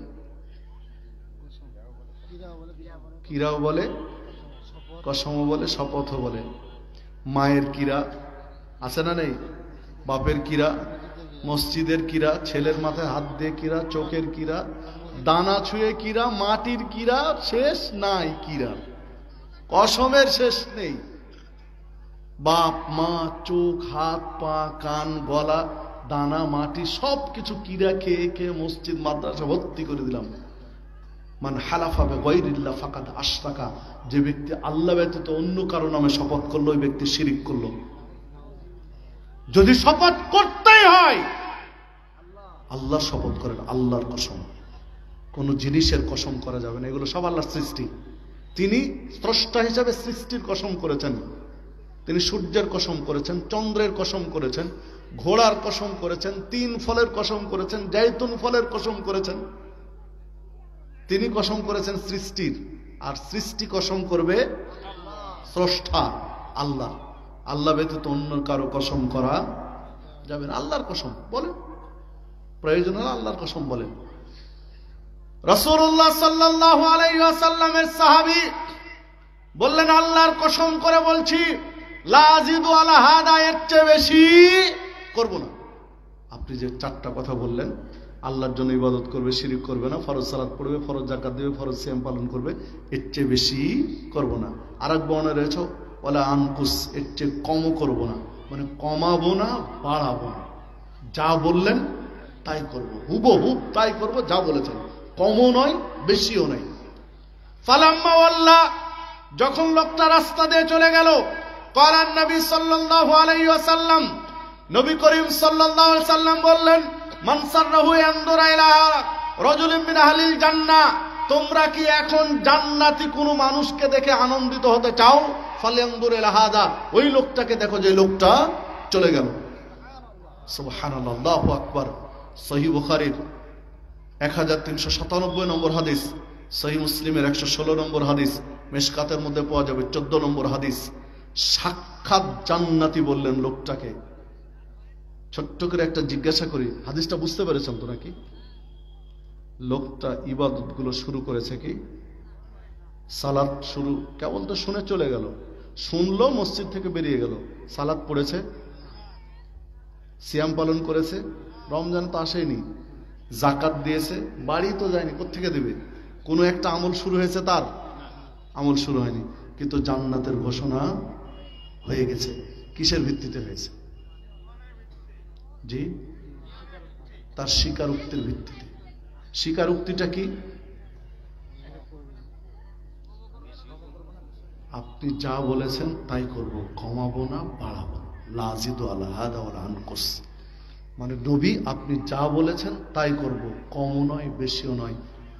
নবী যা বলেছেন যদি তাই করতে পারেন, যে কমও করব না বেশিও করব না, নবী যা বলেছেন তাই, নিশ্চিত জান্নাতে যাবেন। জান্নাতের পথ নিয়ে তো কথা হচ্ছিল না? নবী যাই বলেছেন তাই করব, কমও নয় বেশিও নয়, নিশ্চিত জান্নাত, কেউ ঠেকাতে পারবে না। নবীর হুবহু অনুসরণ হবে, মুহাম্মদ সাল্লাল্লাহু আলাইহি ওয়াসাল্লামের হুবহু অনুসরণ যদি করতে পারি ইনশাআল্লাহ জান্নাত। মাইয়ুতিইল্লাহ ওয়া রাসূলাহু, যে ব্যক্তি আল্লাহ এবং রাসূলের আনুগত্য করবে, আল্লাহ রাব্বুল আলামিন বলছেন আমি তাকে জান্নাতে প্রবেশ করাবো। আল্লাহ এবং রাসূলের আনুগত্য যদি কেউ করতে পারে আমি তাকে জান্নাতে প্রবেশ করাবো, আল্লাহ বলেছেন এই কথা। সম্মানিত উপস্থিতি, তাহলে আনুগত্য হবে নবী মুহাম্মদ সাল্লাল্লাহু আলাইহি ওয়াসাল্লামের। পারবো তো ইনশাআল্লাহ? রাসূলুল্লাহ সাল্লাল্লাহু আলাইহি ওয়াসাল্লামকে জাবের রাদিয়াল্লাহু আনহু বললেন যে একজন ব্যক্তি রাসূলকে এসে বললেন, আরাইতা, আপনি কি মনে করেন, ইদা সাল্লাইতু সলাওয়াতিল মাকতুবাতে, যদি ফরজ সালাত আদায় করি, রমজানের সিয়াম পালন করি, ও হালালতুল হালালা, আল্লাহ যা হালাল করেছেন হালালগুলো করি, ও হারামতুল হারামা, যা হারাম করেছেন সেগুলো যদি ছেড়ে দেই, হালালগুলো মেনে চলি, হারামগুলো ছেড়ে দেই, ফরজ সালাত পড়ি, ফরজ সিয়াম পালন করি, তাহলে আপনি কি মনে করছেন রাসূলুল্লাহ, আমি কি আদখুলুল জান্নাহ, আমি কি জান্নাতে প্রবেশ করতে পারবো? আল্লাহ রাসূল সাল্লাল্লাহু আলাইহি ওয়াসাল্লাম বলেন, ক্বালা নাআম, হ্যাঁ তুমি জান্নাতে যাবে। কয়টা কাজ? চারটা। কয়টা? চারটা। ফরজ সালাত পড়বো, ফরজ সিয়াম পালন করব, আল্লাহ যা হালাল করেছেন হালালগুলো করব, যা হারাম করেছেন হারাম ছেড়ে দিব, নিশ্চিত জান্নাতে যাবে। সহিহ মুসলিমের 119 নম্বর হাদিস এটি। ফরজ সালাত, ফরজ সিয়াম, হালালগুলো করব, হারামগুলো ছাড়ব, তাহলে জান্নাতে যেতে পারবো ইনশাআল্লাহ। রাজি আছি তো? সম্মানিত উপস্থিতি, দেখুন, অনুসরণ হবে রাসূলের, অনুসরণ হবে রাসূলের। আল্লাহ রাসূল সাল্লাল্লাহু আলাইহি ওয়াসাল্লাম বলেছেন, কোন ব্যক্তি যদি ফরজ সালাতের পরে আয়াতুল কুরসি পাঠ করে, লাম ইয়ামনাহু মিন দুখুলিল জান্নাহ ইল্লাল মাউত, ওই ব্যক্তি জান্নাতে যাবে, কেউ ঠেকাতে পারবে না। নাসাই কুবরার মধ্যে হাদিস বর্ণিত হয়েছে, ফরজ সালাতের পরে নিয়মিত যদি আয়াতুল কুরসি পাঠ করি জান্নাতে যাব, কেউ ঠেকাতে পারবে না। কিন্তু আয়াতুল কুরসি পাঠ করার পরে কি বুকে ফু দেওয়ার আলোচনা আছে? অনেকে বুকে ফু দিই, জি না, দেওয়া যাবে না, স্রেফ পাঠ করেন। রাসূলুল্লাহ সাল্লাল্লাহু আলাইহি ওয়াসাল্লাম বলছেন, আজানের পরে যদি কেউ দরুদে ইব্রাহিম পাঠ করে, দরুদে ইব্রাহিম পাঠ করার পরে আজানের দোয়া বলা, আল্লাহুম্মা রাব্বা হাযিহি দাওয়াতিত তাম্মা ওয়াস সালাতিল কায়িমা আতি মুহাম্মাদানিল ওয়াসিলাতা ওয়াল ফাদিলা ওয়া বা'আথহু মাকামান মাহমুদানিল্লাযী ওয়া'আতা, এই দোয়া যদি কেউ ব্যক্তি পাঠ করে, হাল্লাত লাহু শাফাআতি ইয়াউমাল কিয়ামা, বিচারের মাঠে জান্নাতের সুপারিশ করা আমি নবীর উপরে ওয়াজিব হয়ে যায়, মানে আমি তার জন্য জান্নাতের সুপারিশ করব। রাসূল যদি জান্নাতের সুপারিশ করেন, ইনশাআল্লাহ লোকটা জান্নাতে যাবে, কারণ আল্লাহ রাসূলকে দিয়ে জান্নাত উদ্বোধন করাবেন, প্রথম পাঠাবেন, তাহলে আল্লাহ তার দোয়া কবুল করবেন না? সম্মানিত উপস্থিতি, কিন্তু সমস্যা হলো যে রাসূলের সুন্নাহ অনুযায়ী হতে হবে লিল্লাযী ওয়া'আতা পর্যন্ত, কিন্তু আমরা বাড়াতে বাড়াতে কোথায় নিয়ে গেছি? ওয়াদ-দারাজাতার রাফিয়া, ইন্নাকা লা তুখলিফুল বিয়াদ, ওয়ারজুকনা শাফাআতা ইয়াউমাল কিয়ামা ইয়া আরহামার রাহিমিন, এই শব্দগুলো আমরা যোগ করে বাড়িয়ে ফেলেছি। অথচ সাহাবী বলেছিলেন কি, লা আজিদু আলা হাদা ওয়ালা আনকুস, বাড়াবো না কমাবো না। সমস্যা হলো আমরা দোয়াটা বলি, কি করে বলি? বাড়িয়ে বলি। বাড়িয়ে বলার কারণে আমলটা বাতিল হয়ে যাবে, বাড়িয়ে বলার কারণে আমলটা বাতিল হয়ে যাবে। যেখানে বলেছেন তিনি সেখানে থেমে যেতে হবে, বাড়ানোর সুযোগ নেই। আপনি বলবেন, আরে কাজটা তো ভালো, দোয়ায় তো বলছে, ভালো কাজ করলে সমস্যা কি? বলে না। ভালো কাজ করলে অসুবিধা কি? বলে না, বলে না। হাত তুলে মোনাজাতের ঝামেলা আছে না নেই? ফরজ সালাতের পরে সম্মিলিত মোনাজাতের ঝামেলা আছে না নেই? বাংলাদেশে আছে। আপনাদের এলাকায় বলতে পারবো না কি সমস্যা আছে। ফরজ সালাতের পরে আল্লাহ রাসূল সাল্লাল্লাহু আলাইহি ওয়াসাল্লাম তার সারা জীবনে কোনোদিন ফরজ সালাতের পরে হাত তুলে মোনাজাত করেছেন আর সাহাবীরা আমিন আমিন করেছেন সম্মিলিতভাবে, এই রকম কোনো হাদিস নেই। আমরা এই কথাটাই বলি, এই জন্য মানি না, কিন্তু এটা নিয়ে মানুষ বাড়াবাড়ি করছে। আপনি একা একা করেন, আপনার প্রয়োজন মতো একা একা করেন, সমস্যা নেই। ঘন্টার পর ঘন্টা করেন, 10 মিনিট 5 মিনিট যতক্ষণ খুশি, কিন্তু সবাই মিলে করছেন কেন? সবাই মিলে করলে দলিল লাগবে, দলিল ছাড়া সবাই মিলে করা যাবে না। কারণ রাসূলের তো নীতিমালা এটা, বাড়াবো না কমাবো না তাহলেই না জান্নাত, বাড়াবো না কমাবো না তাহলেই না জান্নাত। বাড়ানো যাবে না, কমানো যাবে না, যেটা নেই সেটা আপনি করবেন কেন? সম্মানিত উপস্থিতি, যে কথা বলছিলাম যে এই যে সম্মিলিত মোনাজাত নিয়ে কত বাড়াবাড়ি চলছে, চলছে না? চলছে না? চলছে। অথচ মূল যে দোয়াগুলো, সেই দোয়াগুলোতে আমাদের খবর নেই। তো যে কথা বলছিলাম, দরুদে ইব্রাহিম পড়ে আজানের দোয়া বলেন জান্নাতে যাবেন, কিন্তু বাড়িয়ে দিলে ভুল হয়ে যাবে। বাড়ালেন মানে ভুল হয়ে গেল। সম্মানিত উপস্থিতি, রাসূলুল্লাহ সাল্লাল্লাহু আলাইহি ওয়াসাল্লাম বলছেন, কুল্লু উম্মতি ইয়াদখুলুনাল জান্নাহ, আমার সমস্ত উম্মত জান্নাতে যাবে, ইল্লা মান আবা, আবা ব্যতীত। কিলা ইয়া রাসূলুল্লাহ, বলা হলো হে আল্লাহর রাসূল সাল্লাল্লাহু আলাইহি ওয়াসাল্লাম, আবা কারা? তিনি বললেন, মান আতাআনি দাখালাল জান্নাহ, যে আমারই অনুসরণ করে সে জান্নাতে যাবে। ওমান আসাআনি ফাকাদ আবা, যে আমার অনুসরণ করে না সে আবা, অস্বীকারী, জান্নাতে যাবে না। সহিহ বুখারীর ৭২৮০ নম্বর হাদিস। রাসূলের অনুসরণ করলে জান্নাতে যাবে, রাসূলের নাফরমানি করলে জান্নাতে যাবে না, সে আবা। চারটা কথা বলেছিলাম, ফরজ সালাত, ফরজ সিয়াম, হালাল করব, হারাম ছাড়বো, তাহলে জান্নাতে যেতে পারবো। হালালগুলো করব, হারামগুলো ছাড়বো। হালালগুলো করার ক্ষেত্রে আপনার আমার অলসতা আছে, হারামগুলো ছাড়ার ক্ষেত্রে আপনার আমার অলসতা আছে।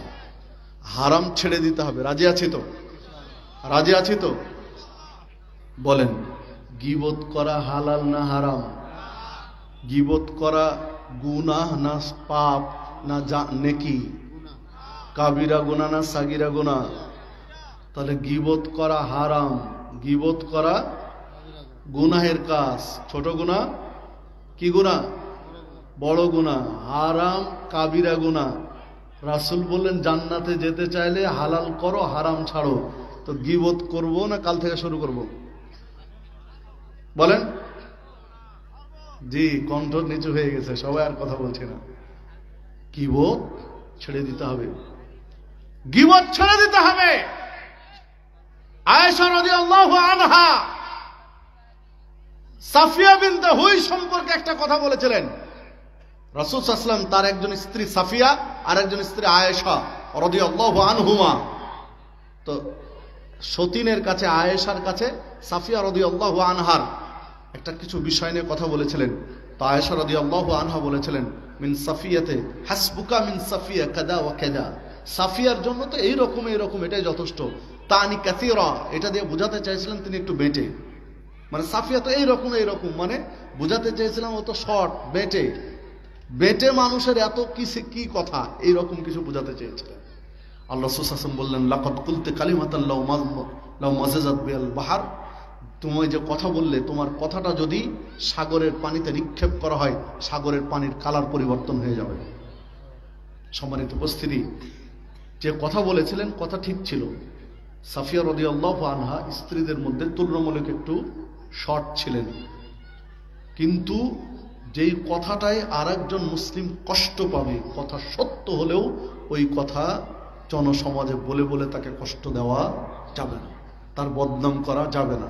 হ্যাঁ, যদি সমস্যা হয়, অপরাধ সেটা, তাহলে তাকেই বলতে হয়, ভাই তোমার মধ্যে এই অপরাধ, তুমি এটা চেঞ্জ করে ফেলো, এটা সমস্যা, তুমি চেঞ্জ করো, তাকেই বলতে হবে। কিন্তু এমনিতে চায়ের স্টলে, দোকানে, এখানে ওখানে 5 জন বসে তার বদনাম করবেন, গীবত, এটা চলবে না। চুপ করলেন মানে বিপদে পড়লেন। মাইয়াত মানলি মা বাইনা লাহিয়াইহি ওয়া মা বাইনা রিজলাইহি আদমাল্লাহুল জান্নাহ। আর রাসূল সাল্লাল্লাহু আলাইহি ওয়াসাল্লাম বলছেন, যে ব্যক্তি 2 চোয়ালের মাঝখানে জিহ্বা, 2 পায়ের মাঝখানে লজ্জাস্থান, জিহ্বা আর লজ্জাস্থান, এই দুইটার জামিনদার হলো, জিম্মেদারি নিল আজমাল্লাহুল জান্নাহ, আমি নবী তার জন্য জান্নাতের জিম্মেদারি নিলাম। আপনি শুধু এই দুইটা ঠিক রাখেন, জিহ্বা কন্ট্রোল করেন, লজ্জাস্থান নিয়ন্ত্রণ করেন, লজ্জাস্থান আর জিহ্বা এই দুইটা নিয়ন্ত্রণ করেন, রাসূল সাল্লাল্লাহু আলাইহি ওয়াসাল্লাম আল্লাহর কাছ থেকে জান্নাত নিয়ে দিবেন আপনাকে। জান্নাতে যেতে চান একেবারে শর্টকাট রাস্তা, এবার জান্নাতে যেতে চান শুধু এই দুইটা নিয়ন্ত্রণ করেন, মুখ আর লজ্জাস্থান। মুখ আর লজ্জাস্থান যদি নিয়ন্ত্রণ করতে পারেন, জান্নাত আপনাকে কেউ ঠেকাতে পারবে না। রাসূলুল্লাহ সাল্লাল্লাহু আলাইহি ওয়াসাল্লামকে জিজ্ঞাসা করা হলো, আকসারে মা ইউদখিলুন নাসান নার, যত মানুষ জাহান্নামে যাবে, অধিকাংশ জাহান্নামীদের জাহান্নামে যাওয়ার কারণ কি? আল্লাহ রাসূল সাল্লাল্লাহু আলাইহি ওয়াসাল্লাম বললেন, আল ফাম ওয়াল ফারজ, 2টি কারণে মানুষ জাহান্নামে যাবে, একটা হলো মুখের কারণে আর লজ্জাস্থানের কারণে। পৃথিবীর যত মানুষ জাহান্নামে যাবে, সমস্ত মানুষের মধ্যে প্রায় মানুষের, অধিকাংশ মানুষের 2টি সমস্যা, একটা হলো মুখের সমস্যা, একটা লজ্জাস্থানের সমস্যা। মুখের নিয়ন্ত্রণ ছিল না আর লজ্জাস্থানের নিয়ন্ত্রণ ছিল না। এই দুইটি কারণে পৃথিবীর অধিকাংশ মানুষ জাহান্নামে যাবে। তিরমিজি 2004 নম্বর হাদিস। আল্লাহ রাসূল সাল্লাল্লাহু আলাইহি ওয়াসাল্লাম বললেন, মুখ আর লজ্জাস্থান, জিহ্বা আর লজ্জাস্থান কন্ট্রোল করো, আমি জান্নাতের জিম্মেদারি নিলাম। সহিহ বুখারী 3494 নম্বর হাদিস। এই দুইটা ঠিক রাখেন, জান্নাত সহজ। জান্নাতে যেতে চান, এই দুইটা কন্ট্রোল করেন। কন্ট্রোল করবেন কিভাবে? তার একটা হলো কি, গীবত ছাড়তে হবে। গীবত ছাড়তে হবে। পারবো? খুব কঠিন, খুব কঠিন, কিন্তু ছাড়তে হবে। জান্নাত যদি চাই, ছাড়তে হবে। গীবত ছাড়তে পারবো তো? সিবাবুল মুসলিমে ফুসুকুন ওয়া কিতালু কুফরুন।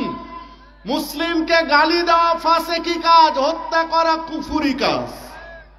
গালি দেওয়া যাবে না, গালি দেওয়া যাবে না। দুইজন মুসলিম বোন ঝগড়া লেগেছে, শুধু পাশে একটু থাকেন যদি, তাহলে দেখেন গালি কাকে বলে, কত প্রকার ও কি কি। দুই রিক্সা চালক এক রিক্সা আর এক রিক্সার মধ্যে লাগাই দিয়েছে কোনো কারণে। ব্রেক ছিল একটু দুর্বল, ব্রেক করতে পারেন, পিছন থেকে ধাম করে মেরে দিয়েছে। দেখেন গালি কাকে বলে ও কত প্রকার ও কি কি। মুখে খই ফুটবে গালির। গালি দেওয়া যাবে না। মুনাফিকের আলামত কয়টি? তিনটি। মুনাফিকের আলামত তিনটি। কি কি? ইদা হাদ্দাসা কাযাবা, কথা বলে মিথ্যা বলবে। ওয়াইদা ওয়াদা আখলাফা, ওয়াদা করলে খেলাফ করবে। ওয়াইদা উতুমিনা খান, আমানত রাখলে খেয়ানত করবে। এই তিনটি তো। কথা বলে মিথ্যা বলবে, ওয়াদা করলে খেলাফ করবে, আমানত রাখা হলে খেয়ানত করবে। এই তিনটি। আজকে আরেকটা জেনে রাখেন, চারটি। যদি চারটি আলামত কারোর মধ্যে থাকে, আল্লাহ রাসূল সাল্লাল্লাহু আলাইহি ওয়াসাল্লাম বলেন, কানা মুনাফিকান খালিসান, ও হলো একদম খাঁটি মুনাফিক। চারটা আলামত যার মধ্যে রয়েছে, সে একদম খাঁটি মুনাফিক। চতুর্থ আলামত হলো ইদা গাদারা ফাজারা, যখন তর্ক বিতর্ক করবে, যখন পরস্পরের মধ্যে ঝগড়া হবে, তখন গালি দিবে। ঝগড়া হলে গালি দিবে। গালি দেওয়া স্বভাব হলো মুনাফিকের। গালি ছাড়তে হবে। জান্নাতে যেতে গেলে মুখ কন্ট্রোল করা মানে কি? জিহ্বা নিয়ন্ত্রণ করা মানে কি? গালি বন্ধ করতে হবে। গালি দেওয়া যাবে না, গালি দেওয়া যাবে না। ইদফা বিল্লাতি আহসান, আল্লাহ বলছেন মন্দের জবাব দাও ভালো দিয়ে, মন্দকে মোকাবেলা করো ভালো দিয়ে। ফাইদাল্লাযী ইদফা বিল্লাতি আহসান, মন্দের মোকাবেলা করো কল্যাণ দিয়ে, ভালো দিয়ে। তাহলে যার সাথে তোমার শত্রুতা ছিল, কান্নাহু ওয়ালিয়ুন হাবিব, সে তোমার অন্তরঙ্গ বন্ধুতে রূপান্তরিত হবে। কেউ গালি দিচ্ছে, আপনি পাল্টা গালি দিয়েন না, তাকে ভালো করে বলেন, ভাই কি সমস্যা? আচ্ছা ভাই, ভুল হয়ে গেছে, বাদ দেন। আপনি ধরে নেন পরে পিছনের গাড়ি আপনাকে লাগিয়ে দিয়েছে, বা আপনি লাগিয়ে দিয়েছেন, ও গালি দেওয়া শুরু করলো, ভাই ভুল হয়েছে, বাদ দেন। চলবে আর গালি? মারামারি হয় কখন? যখন ও গালি দিল আপনিও দিলেন, সেও গালি দিচ্ছে আপনিও দিচ্ছেন, দিয়ে তো মারামারি। পাল্টা গালি দিচ্ছে, আপনি থেমে যান। ইসলাম কি চমৎকার! ইদফা বিল্লাতি আহসান, মন্দের মোকাবেলা করো ভালো দিয়ে। ও গালি দিয়েছে, ভাই ভুল হয়েছে, বাদ দেন। আর চলবে? চমৎকার বিধান ইসলামের। ইসলামের বিধানের কাছে আসেন, সব ঠান্ডা হয়ে যাবে। ও গালি দেয়, আপনিও গালি দেন, দিয়ে তো মারামারি হয়। যে কথা বলছিলাম, গালি বাদ দিতে হবে, গালি বন্ধ করতে হবে। তাজিদুনা শাররান নাস যাল ওয়াজহাইন, মানুষের মধ্যে সবচেয়ে খারাপ মানুষ হলো দ্বিমুখী স্বভাবের মানুষ। জাল ওয়াজহাইন, যার মুখ দুইটা। মুখ দুইটা মানে কি? মাথা দুইটা। দ্বিমুখী স্বভাব। আল্লাযী ইয়াতি হাউলাই বিওয়াজহিন ওয়া ইয়াতি হাউলাই বিওয়াজহিন, এক মুখ দিয়ে এক কথা বলে, ওটা আরেক মুখে আরেক কথা বলে। এর কথা ওকে, ওর কথা ওকে লাগায়। একে বলা হয় জাল ওয়াজহাইন। আরবিতে একে বলা হয় নাম্মাম, চুগলখোর বাংলাতে বলা হয়। চুগলিপনা করা, চুগলখোর। এর কথা ওকে, ওর কথা ওকে। এই চুগলখোরদের জন্য সমাজে শান্তি শৃঙ্খলা বেশি নষ্ট হয়। বউ শাশুড়ির মধ্যে ভালো সম্পর্ক, একজন এসে শাশুড়ির কথা বউকে, বউয়ের কথা শাশুড়ি, পরের দিন থেকে আর সম্পর্ক নাই। এই চুগলখোরদের জন্য ভাই ভাইয়ের মধ্যে দ্বন্দ্ব, এই চুগলখোরদের জন্য শাশুড়ি বউয়ের মধ্যে দ্বন্দ্ব, এই চুগলখোরদের জন্য পাড়ায় পাড়ায় দ্বন্দ্ব, এই চুগলখোরদের জন্য এক নেতা আর এক নেতার সাথে মিল নেই। এর কথা ওকে, ওর কথা ওকে লাগাচ্ছে। আচ্ছা না, এই সমাজে এগুলো করলে জিহ্বার নিয়ন্ত্রণ থাকবে না, জান্নাত চাওয়া যাবে না। জান্নাতে যেতে চাইলে জিহ্বা নিয়ন্ত্রণ করতে হবে। প্রতারণা, চিটিংবাজি, ধাপ্পাবাজি থেকে জিহ্বা কন্ট্রোল করতে হবে। জান্নাতে যেতে চাইলে খাবার, হারাম খাদ্য জিহ্বায় দেওয়া যাবে না। হালাল করব হারাম ছাড়বো, হালাল করব হারাম ছাড়বো, হালাল করব হারাম ছাড়বো, হারাম ছেড়ে দিতে হবে। কুয়াশা নাকি? যে আর কয়েক মিনিট আমি ছেড়ে দিচ্ছি। হালাল করব হারাম ছাড়বো, হারাম ছেড়ে দিতে হবে। হারাম ছাড়তে পারবো তো? টাকনুর নিচে কাপড় পরলে জাহান্নামে যাবে। পুরুষ মানুষ টাকনুর নিচে কাপড় পরলে জাহান্নামে যাবে। পরে না পরে না পরে না পরে না টাকনুর নিচে কাপড় পরা যাবে না। টাকনুর উপরে পুরুষকে কাপড় পরতে হবে, মেয়েদেরকে টাকনুর নিচ পর্যন্ত পরতে হবে। দেখুন রাসূলুল্লাহ সাল্লাল্লাহু আলাইহি সাল্লাম বললেন, কুল্লু মুসকিরিন খামরুন ওয়া কুল্লু খামরিন হারাম। প্রত্যেকটা নেশা জাতীয় দ্রব্য মদ, আর প্রত্যেকটা নেশা জাতীয় দ্রব্য হারাম। যেই জিনিস খেলে পান করলে নেশা হয় সেটি মদ, যেই জিনিস খেলে পান করলে নেশা হবে সেটি হারাম। নেশা আছে না নেই? বিড়ি, সিগারেট, জর্দা, গুলিয়া বা হিরোইন, ফেন্সিডিল, এগুলো আছে না নেই? এগুলো খাওয়া যাবে না? যাবে না? যাবে না, এগুলো হারাম। সম্মানিত উপস্থিতি, বিড়ি খাওয়া, জর্দা খাওয়া, গুল খাওয়া, এগুলো খাওয়া, মদ খাওয়া একই সমান। বিদেশি দেশি মদ আর বিড়ি, সিগারেট, জর্দাগুলোর মধ্যে তফাৎ নেই। হারামের কোনো কোয়ালিটি হয় বলেন তো? বলবেন যে না জর্দাগুলো একটু ভালো আর মদটা একটু খারাপ, বলবেন? পায়খানা ভালো আর খারাপ হয়?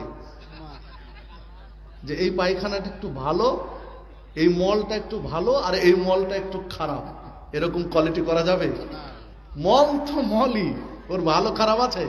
তো যেটা হারাম সেটা তো হারাম। হারামের কি ভালো খারাপ বলবেন? যেটা ভালো হারাম এটা খারাপ হারাম। ইয়াবা খারাপ হারাম, জর্দা ভালো হারাম, তাই বলবেন? ফেন্সিডিল খারাপ হারাম আর গুল ভালো হারাম, কোয়ালিটি করা যাবে? ওর তো হারাম, ওর কোয়ালিটি কিসের? পায়খানা তো পায়খানায়, ও কিসের কোয়ালিটি? সম্মানিত উপস্থিতি, হারাম থেকে বাঁচতে হবে। পারবো তো ইনশাআল্লাহ? যে কোনো হারাম খাদ্য থেকে জিহ্বা নিয়ন্ত্রণ করেন, হারাম কথা থেকে জিহ্বা নিয়ন্ত্রণ করেন, জান্নাতে যাওয়া সহজ হবে। সম্মানিত উপস্থিতি, এই দুইটা ঠিক রাখেন, জান্নাতে সহজ। মা বোনদের জন্য, মা বোনদের দৃষ্টি আকর্ষণ করব। আল্লাহ রাসূল সাল্লাল্লাহু আলাইহি ওয়াসাল্লাম বলছেন, ইদা সাল্লাইতু, যখন একজন ব্যক্তি, ইদা সাল্লাতিল মারআতু খামসাহা, একজন নারী 5 ওয়াক্ত সালাত আদায় করবে। কয় ওয়াক্ত? 5 ওয়াক্ত সালাত আদায় করবে। ওয়াসামাত শাহরাহা, ফরজ সিয়াম পালন করবে। ওয়া আতাআত বালাহা, স্বামীর খেদমত করবে। ওয়া আহসানাত ফারজাহা, লজ্জাস্থানের হেফাজত করবে। কয়টা? মাত্র 4টা কাজ। 5 ওয়াক্ত সালাত, ফরজ সিয়াম, স্বামীর খেদমত, লজ্জাস্থানের হেফাজত। এই 4টা কাজ যদি একটা নারী করতে পারে, কিলা লাহা, বিচারের মাঠে নারীকে বলা হবে, উদখুলিল জান্নাহ মিন আইয়াবিল জান্নাতে শিইতে, জান্নাতের সব দরজা তোমার জন্য খোলা, যেটা দিয়ে খুশি জান্নাতে প্রবেশ করো। সুবহানাল্লাহু আকবার। সম্মানিত উপস্থিতি, বিদায় মা বোনদের দৃষ্টি আকর্ষণ করব যে এই 4টা কাজ করার চেষ্টা করুন। 5 ওয়াক্ত সালাত, ফরজ সিয়াম, স্বামীর খেদমত, পর্দা, জান্নাতের সব দরজা আপনার জন্য খুলে দেওয়া হবে। দেখুন, ছোট্ট ছোট্ট আমল করুন, জান্নাত সহজ হয়ে যাবে। 3 বার যে কোনো সময়, রাতে, দিনে, সকালে, সাঁঝে, প্রত্যেক ওয়াক্ত সালাতের পরে 3 বার বলুন, আল্লাহুম্মা আযিরনি মিনান নার, আল্লাহ তুমি জাহান্নামের আগুন থেকে বাঁচাও। যদি কেউ 3 বার বলে আল্লাহুম্মা আযিরনি মিনান নার, বা আল্লাহ তুমি জাহান্নামের আগুন থেকে বাঁচাও, তাহলে জাহান্নাম আল্লাহর কাছে বলে যে আল্লাহ ও যা আমাকে দেখেনি, তারপরও ভয় আমার মধ্যে আসতে চাচ্ছে না, তো আল্লাহ ওই লোকটাকে আমার ভিতরে দিও না। জাহান্নাম আল্লাহকে বলবে, আল্লাহ লোকটাকে আমার ভিতরে দিও না। তাহলে দিন 3 বার বলেন, আল্লাহুম্মা আযিরনি মিনান নার, আল্লাহুম্মা আযিরনি মিনান নার, আল্লাহুম্মা আযিরনি মিনান নার, আল্লাহ জাহান্নাম থেকে বাঁচাও, আল্লাহ জাহান্নামের আগুন থেকে বাঁচাও, আল্লাহ জাহান্নামের আগুন থেকে বাঁচাও। যদি আরবি না পারেন বাংলা বলবেন, আল্লাহ তুমি জাহান্নামের আগুন থেকে বাঁচাও। 3 বার বলেন, জাহান্নাম বলবে যে আল্লাহ ওকে আমার ভিতরে দিও না, না দেখে এত ভয় করছে, দিও না আমার ভিতরে। আল্লাহ রাসূল সাল্লাল্লাহু আলাইহি ওয়াসাল্লাম বলছেন, যদি কেউ 3 বার বলে আল্লাহুম্মা আদখিলনিল জান্নাহ বা আল্লাহুম্মা ইন্নী আসআলুকা জান্নাতাল ফিরদাউস, আল্লাহ তুমি আমাকে জান্নাতুল ফিরদাউস দাও, 3 বার যদি বলে, তো আল্লাহ তখন জান্নাতুল ফিরদাউস আল্লাহর কাছে বলে যে আল্লাহ ও জান্নাত দেখেনি, তারপরে ভিতরে আসতে চাচ্ছে, তো আল্লাহ তুমি ওকে একটু সুযোগ দাও। তাহলে 3 বার আল্লাহর কাছে জান্নাত চান, 3 বার আল্লাহর কাছে জাহান্নাম থেকে মুক্তি পেতে চান। আলোচনা শেষ পর্যায়ে যে বিষয়টা বলছি, আল্লাহ সাল্লাল্লাহু আলাইহি ওয়াসাল্লাম বলছেন, ইত্তাকিল্লাহ, আল্লাহকে ভয় করো, হাইসু মা কুনতা, যেখানেই থাকো, যে অবস্থায় থাকো, আল্লাহকে ভয় করো। ওয়াত্তাবি সাইয়্যাতাল হাসানাতা তামহুহা, আর যখনই কোনো অন্যায় হয়ে যাবে, পাপ হয়ে যাবে, তখনই একটা নেকির কাজ করো। কেননা নেকির কাজটা পাপটা মুছে দিবে। আমরা তো মানুষ, তাই না? আমরা পাপ মুক্ত কি কেউ কেউ বলতে পারবেন যে আমার কোনো পাপ নেই? তাহলে পাপ পাপ যখনই হবে তখনই কি করবেন? একটা নেকির কাজ করবেন। খেয়াল ছিল না, একটু গীবত করে ফেলেছেন, এটাকে গালি দিয়ে দিয়েছেন, খেয়াল ছিল না, গালি, তৎক্ষণাৎ একটা নেকির কাজ করেন, 5 টাকা দান করেন। দান করা যায় না, তাহলে একজন মানুষ একটা বোঝা চাটতে পারছে না, একটু চেড়ে দেন। একটা মানুষ, অসহায় মানুষ, রাস্তা পার হচ্ছে না, পার করে দেন। যে কোনো একটা, কিচ্ছু যদি না হয় তো একটা মানুষ অন্যায় করছে, ওকে গিয়ে বলেন ভাই এই বিড়ি খাচ্ছ কেন, এতে কি উপকার? মানে যখনই পাপ হয়ে যাবে তখনই একটা নেকির কাজ করেন, তাহলে পাল্টা পাল্টি হয়ে গেল। পাপ আর নেকি, পাপ মানে তখন পাপটা কমে গেল, নেকিটা বেড়ে গেল। পাপ হয়ে গেল, এটা কে বলছেন? আল্লাহ সুবহানাহু বলছেন যে অত্তাবে ইসাইয়াতাল হাসানাতা তামহুহা, যখনই পাপ হয় তখনই নেকির কাজ করো, তাহলে পাপটা কমে যাবে, নেকিটা বেড়ে যাবে। এই একটা জিনিস মাথায় নিয়ে যান যে আল্লাহকে ভয় করেন সর্বাবস্থায়, আর পাপ হয়ে গেলে নেকির কাজ করবেন। আলোচনার শেষে এসে কয়েকটি প্রশ্ন আপনাদের আছে, উত্তর দেব। আমার বেশ কিছু বই আছে, চাইলে বইগুলো সংগ্রহ করতে পারেন। যে আলোচনাগুলো করেছি প্রায় প্রত্যেকটা হাদিস আমার একটা বইয়ের মধ্যে পাবেন। এই আলোচনা অপরাধ জাহান্নামে যাওয়ার কারণ সমূহ, অপরাধ জাহান্নামে যাওয়ার কারণ সমূহ, এই বইটার মধ্যে সব হাদিসগুলো আছে কম বেশি, যেগুলো বলেছি। সম্ভব হলে স্টেজে পাওয়া যাবে, নিয়ে যাবেন।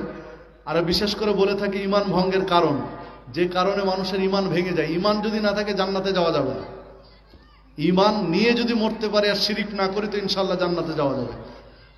যদি কিচ্ছু না পারে অন্তত, যেহেতু আপনাদের ব্যবসায়িক স্পট এটা, বণিক সমিতি, তাই না? বিধায় ব্যবসায়ীদের জন্য একটি বই আছে এখানে, সুদ ঘুষ অবৈধ ব্যবসা। দুনিয়াতে সবচেয়ে গুরুত্বপূর্ণ খাবার, হালাল খাবার হলো নিজ হাতের কামাই, তারপরে হলো হালাল ব্যবসা।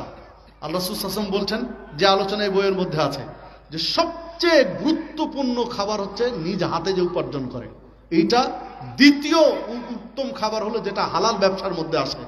তো আপনার ব্যবসা যদি হালাল হয় তো আপনার চেয়ে ভালো পিওর খাবার কেউ খেতে পারে না। শুধু হালাল করেন, হারাম ঢুকে গেলে তখন আপনার আর লাভ নেই। বিধায় হালাল খাবারগুলো খাওয়ার চেষ্টা করবেন। বইগুলো আছে, যারা চাইবেন স্টেজ থেকে নিতে পারেন। আরো কিছু বই আছে। আর বাচ্চাদের জন্য একটা বই আছে, দিনিয়াত শিক্ষা, আকীদা, দুয়া, হাদিস, সালাতের মাসালা, এগুলো দিয়ে বাচ্চাদের জন্য আছে দিনিয়াত শিক্ষা। যে যেটা পারবেন নিয়ে যাবেন, কয়ে দেন। জি, তো কিছু প্রশ্ন আছে, জবাব দিয়ে আমি শেষ করে দিচ্ছি। শুকরান, জাযাকাল্লাহু খায়রান সম্মানিত শাইখকে। আমাদের এখানে অনেকগুলো প্রশ্ন আসছে, আর যারা এখনো প্রশ্ন দিতে যাচ্ছেন তারা লিখিতভাবে স্টেজের কাছে আসে প্রশ্নগুলো দিতে পারেন। আমাদের প্রথম প্রশ্ন, আসসালামু আলাইকুম ওয়া রাহমাতুল্লাহ। আমাদের সমাজে বিবাহে যে উকিল বা প্রথা চালু আছে তা কতটা শরীয়ত সম্মত? উকিল বা, জি, উকিল বাপ বলতে শরীয়তে কিছু নাই। এটা মানে প্রচলিত ইসলাম আর চূড়ান্ত ইসলাম। চূড়ান্ত ইসলামে উকিল বাপ নাই, প্রচলিত ইসলামে আছে, বানানো ইসলামে আছে। উকিল বাপের কোনো ভিত্তি নেই। বিয়ে হবে ছেলে, মেয়ের বাবা আর 2 জন সাক্ষীর ভিতরে। রাষ্ট্র 4 জন সাক্ষী করেছে, রাখেন 4 জন, সমস্যা নেই। তবে মূল কাজ হলো ছেলে, মেয়ের বাবা আর 2 জন সাক্ষী, 4 জনের মধ্যে বিয়ের ঘটনা। এখানে উকিল বাপের কোনো কাজ নেই। জাযাকাল্লাহ খায়র। জাযাকাল্লাহু খায়রান শাইখ। দ্বিতীয় প্রশ্ন হলো, সমাজে প্রচলিত বিবাহ পদ্ধতি কতটুকু শরীয়ত সম্মত? জি, মেয়ের কাছে বিয়ে পড়ানো, মেয়ের কাছে উকিল বাপ যাবে, কাজী সাহেব যাবে, সাথে এক পালা 10 জন, 12 জন, 15 জন, সব ছোট ছোট ছালপাল যাবে, এই যে বড় বড় ফোন নিয়ে ছবি তোলার জন্য। এগুলো হারাম প্রথা, যাবে না। মেয়ের কাছে বিয়ে নয়, বিয়ে হবে ছেলের কাছে। মেয়ের কাছে ইজাব, সম্মতি, আর ছেলে করবে কবুল। বিয়ে হলো ইজাব এবং কবুল। ইজাব সম্মতি দিবে মেয়ে, বিয়েতে রাজি, বাপ সম্মতি নিয়ে আসবে, বাপের অনুপস্থিতিতে অভিভাবক সম্মতি নিয়ে আসবে, ছেলের কাছে বিয়ে পড়াবে। এই আর যেগুলো চলছে, এই যে থুবড়া খাওয়া, থুবড়া খাওয়া আছে নাকি? থুবড়া খাওয়া, এটা হলো একদম পাক্কা জাহেলিয়া। এর চেয়ে বড় জাহেলিয়া তো হতে পারে না। গায়ে হলুদের অনুষ্ঠানে নানান ধরনের নোংরামি করা, ছেলের বাড়িতে মেয়ে, মেয়ের বাড়িতে আত্মীয় স্বজন নিয়ে গায়ে হলুদ, এগুলো সব জাহেলিয়া। এসব জাহেলিয়াত যদি না থাকে শরীয়ত সম্মতি বিয়ে পড়াতে হবে। ওটা পূর্ণ একটা আলোচনা হলে বোঝানো সম্ভব। জাযাকাল্লাহ খাইর। শুকরান, জাযাকাল্লাহ। এরপর প্রশ্ন হলো যে জয়েন্ট ফ্যামিলিতে পর্দার বিধান কেমন হবে? জি, আল্লাহ রাসূল সাল্লাল্লাহু আলাইহি ওয়াসাল্লামকে এসে আল্লাহ সাল্লাল্লাহু একদিন বললেন, ইয়াকুমুদ দুখুল আলান নিসা, যে বাড়িতে নারী আছে এ বাড়িতে প্রবেশে সাবধান। তখন একজন ব্যক্তি বলে, আফার ওয়াইতাল হামুয়া, দেবর কি করবে? বাড়িতে ভাই বিয়ে করে নিয়ে এসেছে, দেবর আছে, এখন দেবর কি করবে? বাড়িতে তো আলাদা মেয়ে আছে। তো আল্লাহ সাল্লাল্লাহু আলাইহি ওয়াসাল্লাম বলেন, আলহামুল মাউত, দেবর হবে মৃত্যু সমতুল্য। বাড়িতে দেবর ভাবি বসবাস করবে এটা ঠিক আছে, কিন্তু দেবর আর ভাবির সম্পর্ক হবে মরণের মতো। মালাকুল মাউতকে যেমন ভয় করে মানুষ, দেবর ভাবিকে ওই রকম ভয় করবে, ভাবি দেবরকে এরকম ভয় করবে।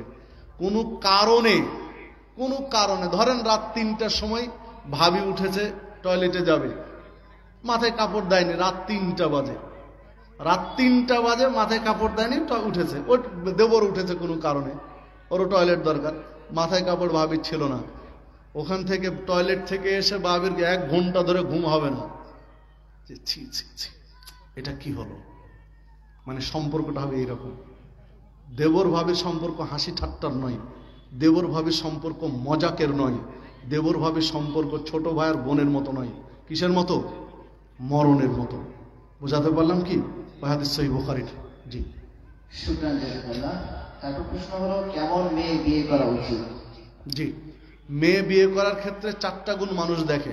তার সৌন্দর্য দেখে, তার সম্পদ দেখে, তার বংশ দেখে, আর দিন দেখে। আল্লাহ রাসূল সাল্লাল্লাহু আলাইহি ওয়াসাল্লাম বললেন, দিনদারিকে প্রাধান্য দাও। তোমার হাত ধুলো ধূসরিত হলেও, মানে আগের 3টা যদি ঘাটতিও থাকতে, দেখতে অত সুন্দর না, বা বংশমর্যাদা একটু কমা, বা টাকা পয়সা কমা, কিন্তু দিনদারিতে আছে, একে প্রাধান্য দাও। দিনদার মহিলাকে প্রাধান্য দিলে সংসার হবে সুখের। আর টাকা পয়সাকে বিয়ে করলে সুখের সংসার হবে না, বিপদ আছে। যারা বিয়ে করেছে তাদেরকে জিজ্ঞাসা করেন। জি, শুকরান, জাযাকাল্লাহ। এরপরে যেটা আলোচনা হয়ে গেছে যে ফরজ সালাতের পর সম্মিলিত মোনাজাত, এটা তো আলোচনা হয়ে গেছে। আরেক প্রশ্ন হলো যে আমাদের সমাজে ছোট ছোট বাচ্চারা যদি মসজিদে আসে, তাহলে মুরব্বীরা ধমক দেয়, এটা আসলে কতটুকু শরীয়ত সম্মত? ঠিক, ছোট ছোট বাচ্চারা যদি মসজিদে আসে তাহলে এদেরকে ধমক দেওয়া যাবে না, ছোট বাচ্চারা যদি সালাতের সময় কাতারের সামনে দৌড়ঝাঁপ করে, সালাতের কোনো ক্ষতি হবে না। একটু যদি দোয়া কালামে বিঘ্ন ঘটে, তবু এদেরকে ধমকানো যাবে না। আল্লাহ রাসূল সাল্লাল্লাহু আলাইহি ওয়াসাল্লামের সালাতের সময় হাসান হুসাইন রাদিয়াল্লাহু আনহু তারা আসতেন। সাহাবীরা কোনোদিন বিরক্ত হননি, রাসূলও বিরক্ত হননি বা নিষেধ করেননি। বরং অনেক সময় একাকী সালাতের ভিতরে তারা ঘাড়ের উপরে চড়ে বসতেন। রাসূল রুকুতে গেলে হাসান হুসাইন পিঠের উপরে চড়ে বলতেন যে, ঘোড়া চলো। এগুলো তো আলোচনা আসছেই। তো এই সিস্টেমটা এখনো আরবের মসজিদগুলোতে আছে। মাঝে মাঝে ভিডিও চিত্রগুলো দেখবেন, সালাত চলছে, ছোট ছোট বাচ্চা দৌড়িয়ে বেড়াচ্ছে, কিছুই মনে করেন না তারা। তো ছোট ছোট বাচ্চাদেরকে নিষেধ করা যাবে না, বরং এদেরকে নসিহত করতে হবে। ওদের যদি এখনই মসজিদ থেকে দূরে সরিয়ে দিবেন, তোরা মসজিদ চিনবে না। ও ক্লাব চিনে, ও সিনেমা হল চিনে, সব চিনে, কিন্তু মসজিদ চিনে না। কারণ আগে ওকে মসজিদ মুখী হতে দিচ্ছেন না। জি, ওকে মসজিদের হাতে হাত ধরে নিয়ে আসেন ছোট থেকেই। জাযাকাল্লাহ খাইর। শুকরান, জাযাকাল্লাহ। আরেক প্রশ্ন হলো যে মসজিদে মহিলাদের সালাতের ব্যবস্থা করা জায়েজ আছে কিনা? অবশ্যই জায়েজ আছে। বিশেষ করে জুমার সালাত মসজিদে মেয়েদের পড়া উত্তম, ভালো, ব্যবস্থা থাকলে পড়া ভালো। ওয়াক্তের সালাতগুলো তাদের বাড়িতে পড়াই উত্তম। ওয়াক্তের সালাতগুলো মসজিদে যদি ব্যবস্থা থাকে, তারা আসতে চায় আসতে পারবে, নিষেধ নেই, কিন্তু উত্তম বলা হয়েছে বাড়িতে ওয়াক্তের সালাতগুলো। জুমার সালাত ওদের বাড়ির চেয়ে যদি আসতে পারে সেটা ভালো। আর ঈদের সালাত পুরুষের পিছনে আসা, মানে এটা একটু বাধ্যতামূলক বলা হয়েছে। এটা পুরুষদের উচিত মেয়েদের ব্যবস্থা করে ঈদের মুসল্লায়। জি, শুকরান, জাযাকাল্লাহ। এরপরে একটা প্রশ্ন আবার দেই যে শাইখের বইগুলো স্টেজের বাম সাইডে বিক্রি হচ্ছে। আপনারা অবশ্যই এই ইলমি গভীরতাপূর্ণ এবং ব্যাপক কোরআন হাদিসের দলিল সংক্রান্ত বইগুলো সংগ্রহ করবেন ইনশাআল্লাহ। এরপর প্রশ্ন হলো, প্রশ্নের শুরুতে বিসমিল্লাহির রহমানির রহিম লেখা যাবে কিনা? জি, আমি আমার প্রতিষ্ঠান ইয়াসিন আলী সালাফি কমপ্লেক্স, একটা ছোট্ট ইতিহাস বলছি। ইয়াসিন আলী সালাফি কমপ্লেক্স, দামকুড়াহাট, রাজশাহী। আশা করি উত্তরবঙ্গে বা সারা দেশে আহলে হাদিসদের যত হিফজখানা আছে তার মধ্যে মানে এ ক্যাটাগরির টপ লেভেলের একটা প্রতিষ্ঠান ইনশাআল্লাহ। এবছরে এই যে পুষ্টি কোরআনের আলো বিভাগীয় ফার্স্ট আমাদের প্রতিষ্ঠান থেকে হয়েছে, হুফাজ ফাউন্ডেশনেরও বিভাগীয় ফার্স্ট আমাদের প্রতিষ্ঠান থেকে হয়েছে, তারপর হিফজুল কোরআন ফাউন্ডেশনেরও বিভাগীয় ফার্স্ট আমাদের প্রতিষ্ঠান থেকে হয়েছে এই 2024-এ। তো এই প্রতিষ্ঠানের যখন আপনারা বাচ্চা পড়াতে চাইলে আমাদের সাথে যোগাযোগ করতে পারেন, যদি অনেক দূর হয়ে যায় রাজশাহী। তো আমাদের প্রতিষ্ঠানের যখন পোস্টার হয় তো পোস্টারে আমি বিসমিল্লাহ লিখতে নিষেধ করলাম। আমাদের যে টিচার কম্পিউটার কাজ করে ওকে বললাম বিসমিল্লাহ দিও না, তো বিসমিল্লাহ ছাড়াই পোস্টার বেরিয়ে গেল। এলাকার মানুষ উল্টা পাল্টা শুরু করলো যে এটা তো বিসমিল্লাহ তুলে দিলে গো, বিসমিল্লাহ তুলে দিল, বিসমিল্লাহ লেখা যাবে না, আশ্চর্য, সবাই পোস্টারই লিখে। কয়েকজনকে আমি ডাকলাম, যে বললাম, কথা বললাম যে সমস্যা কি, বিসমিল্লাহ। বললাম যে ঠিক আছে, এই পোস্টারটা হ্যান্ডবিলগুলো মানুষকে দেয় না দেওয়া হয়তো নাকি, মানুষ হ্যান্ডবিলটা কেউ নেয়, কেউ পড়ার পরে কি করে ফেলে দেয়, এই স্যান্ডেল দিয়ে মারায় না। বিসমিল্লাহির রহমানির রহিম কোরআন মাজিদের আয়াত না, আয়াত নয়। কোন অমুসলিম কোরআন মাজিদের একটা আয়াতকে উল্টাপাল্টা কিছু বলেছে তখন আন্দোলন শুরু করেন, মিছিল শুরু করেন, ট্যাগ লাগিয়ে দিয়ে মিছিল শুরু করে দিলেন। তা আপনি যে বিসমিল্লাহকে পা দিয়ে মারাচ্ছেন তার কি হবে? বরং জোর আওয়াজ তুলেন যে এগুলোতে কেন বিসমিল্লাহ, এগুলোতে কেন বিসমিল্লাহ, যেখানে ফেলে দেয় পোস্টার। আপনি যে ওয়ালে মেরে এসেছেন, ওয়ালে একটু ভিজলে পোস্টারটা কি হয়, পড়ে যায় না, পড়ে যায়। কোথায় পড়ে? অনেকে পেশাব করে, নর্দমা আছে, খালবিল আছে, সেখানে পড়তেছে, ড্রেনে পড়তেছে, বিধায় বিসমিল্লাহ কেন? হ্যাঁ, কেউ হাত মুছতেছে এটা দিয়ে। বহু মাহফিলে দেখবেন খাবার ব্যবস্থা আছে, তোর খাবার পরে কিছু নাই, হাত মুছে চলে গেল। তো বিসমিল্লাহ তো কোরআন মাজিদের আয়াত, জি, বিসমিল্লাহ না দেওয়া উচিত এই পোস্টারগুলোতে, কারণ যেহেতু এগুলোর ব্যবহার ভিন্নভাবে হচ্ছে। জাযাকাল্লাহ খায়র। শুকরান, জাযাকাল্লাহ। এরপর প্রশ্ন আসছে যে বিয়েতে মেয়ের পক্ষ থেকে যদি কিছু দিতে চায় নেওয়া যাবে কিনা, এবং আরেকটা এর সাথে যে সমাজে বিয়ের পর যৌতুক হিসেবে মোটর সাইকেল নেওয়া যাবে কিনা। যৌতুক নেওয়া হারাম, বিয়েতে যৌতুক নেওয়া হারাম, নিতে পারবে না। স্বেচ্ছায় যদি মেয়ের পক্ষ থেকে কিছু দিতে চাই, স্বেচ্ছায় কোন রকম কমিটমেন্ট ছাড়াই, তাহলে নিতে পারবে। জাযাকাল্লাহ খায়র। তো পরিশেষে সকলকে আন্তরিক ধন্যবাদ জানিয়ে আজকের আলোচনা এখানে শেষ করছি। আপনারা ধৈর্য ধরে আছেন, আল্লাহ রাব্বুল আলামিন আপনাদের এই সময় বরকত দান করুন। আল্লাহ রাব্বুল আলামিনের কাছে প্রার্থনা জানাই এই মাহফিলের যারা আয়োজন করেছেন, সময় দিয়েছেন, শ্রম দিয়েছেন, মেধা ব্যয় করেছেন, অর্থ দিয়েছেন, উপস্থিত হয়েছেন, সকলের জন্য আল্লাহ রাব্বুল আলামিন আজকের মাহফিলকে নাজাতের ওসিলা হিসেবে কবুল করে নিন। আল্লাহ রাব্বুল আলামিন এর বদৌলতে আমাদেরকে জান্নাতি ব্যক্তিদের কাতারে শামিল করে নিন। আল্লাহ রাব্বুল আলামিন আমাদেরকে সিরাতে মুস্তাকিমের প্রতীক হিসেবে কবুল করে নিন। আল্লাহ রাব্বুল আলামিনের কাছে প্রার্থনা জানাই, আল্লাহ আমরা জেনে অজানায় যে গুনাহগুলো করেছি আল্লাহ তুমি ক্ষমা করে দিও। আল্লাহ রাব্বুল আলামিনের কাছে প্রার্থনা জানাই, আল্লাহ আমাদের যে সকল আত্মীয় স্বজন কবরে চলে গেছে আমরা তাদের জন্য ক্ষমা প্রার্থনা করছি, আল্লাহ তুমি তাদেরকে ক্ষমা করে দিও। আল্লাহ তুমি তাদেরকে জান্নাতি ব্যক্তিদের কাতারে শামিল করে নিও। আল্লাহুম্মা গফির লাহু ওয়ারহামহু ইন্নাকা আনতাল গফুরুর রহিম। আল্লাহ রাব্বুল আলামিনের কাছে প্রার্থনা জানাই, আল্লাহ তুমি আমাদেরকে ঈমানের উপরে বেঁচে থাকার তৌফিক দিও। আল্লাহ তুমি আমাদেরকে ঈমানের উপরে মৃত্যুবরণ করার তৌফিক দিও। পরিশেষে আপনাদের সকলকে আন্তরিক ধন্যবাদ জানিয়ে আজকের আলোচনা এখানে শেষ করছি। বৈঠক শেষে দোয়াটি পড়ছি, আপনারা আমার সাথে পড়বেন। যে দোয়া দিয়ে বৈঠক শেষ করতেন আল্লাহ রাসূল সাল্লাল্লাহু আলাইহি ওয়াসাল্লাম, দোয়া পড়ছি, আপনারা পড়বেন। সুবহানাকা আল্লাহুম্মা ওয়া বিহামদিকা আশহাদু আন লা ইলাহা ইল্লা আনতা আস্তাগফিরুকা ওয়া আতুবু ইলাইকা। আসসালামু আলাইকুম ওয়া রাহমাতুল্লাহি ওয়া বারাকাতুহু।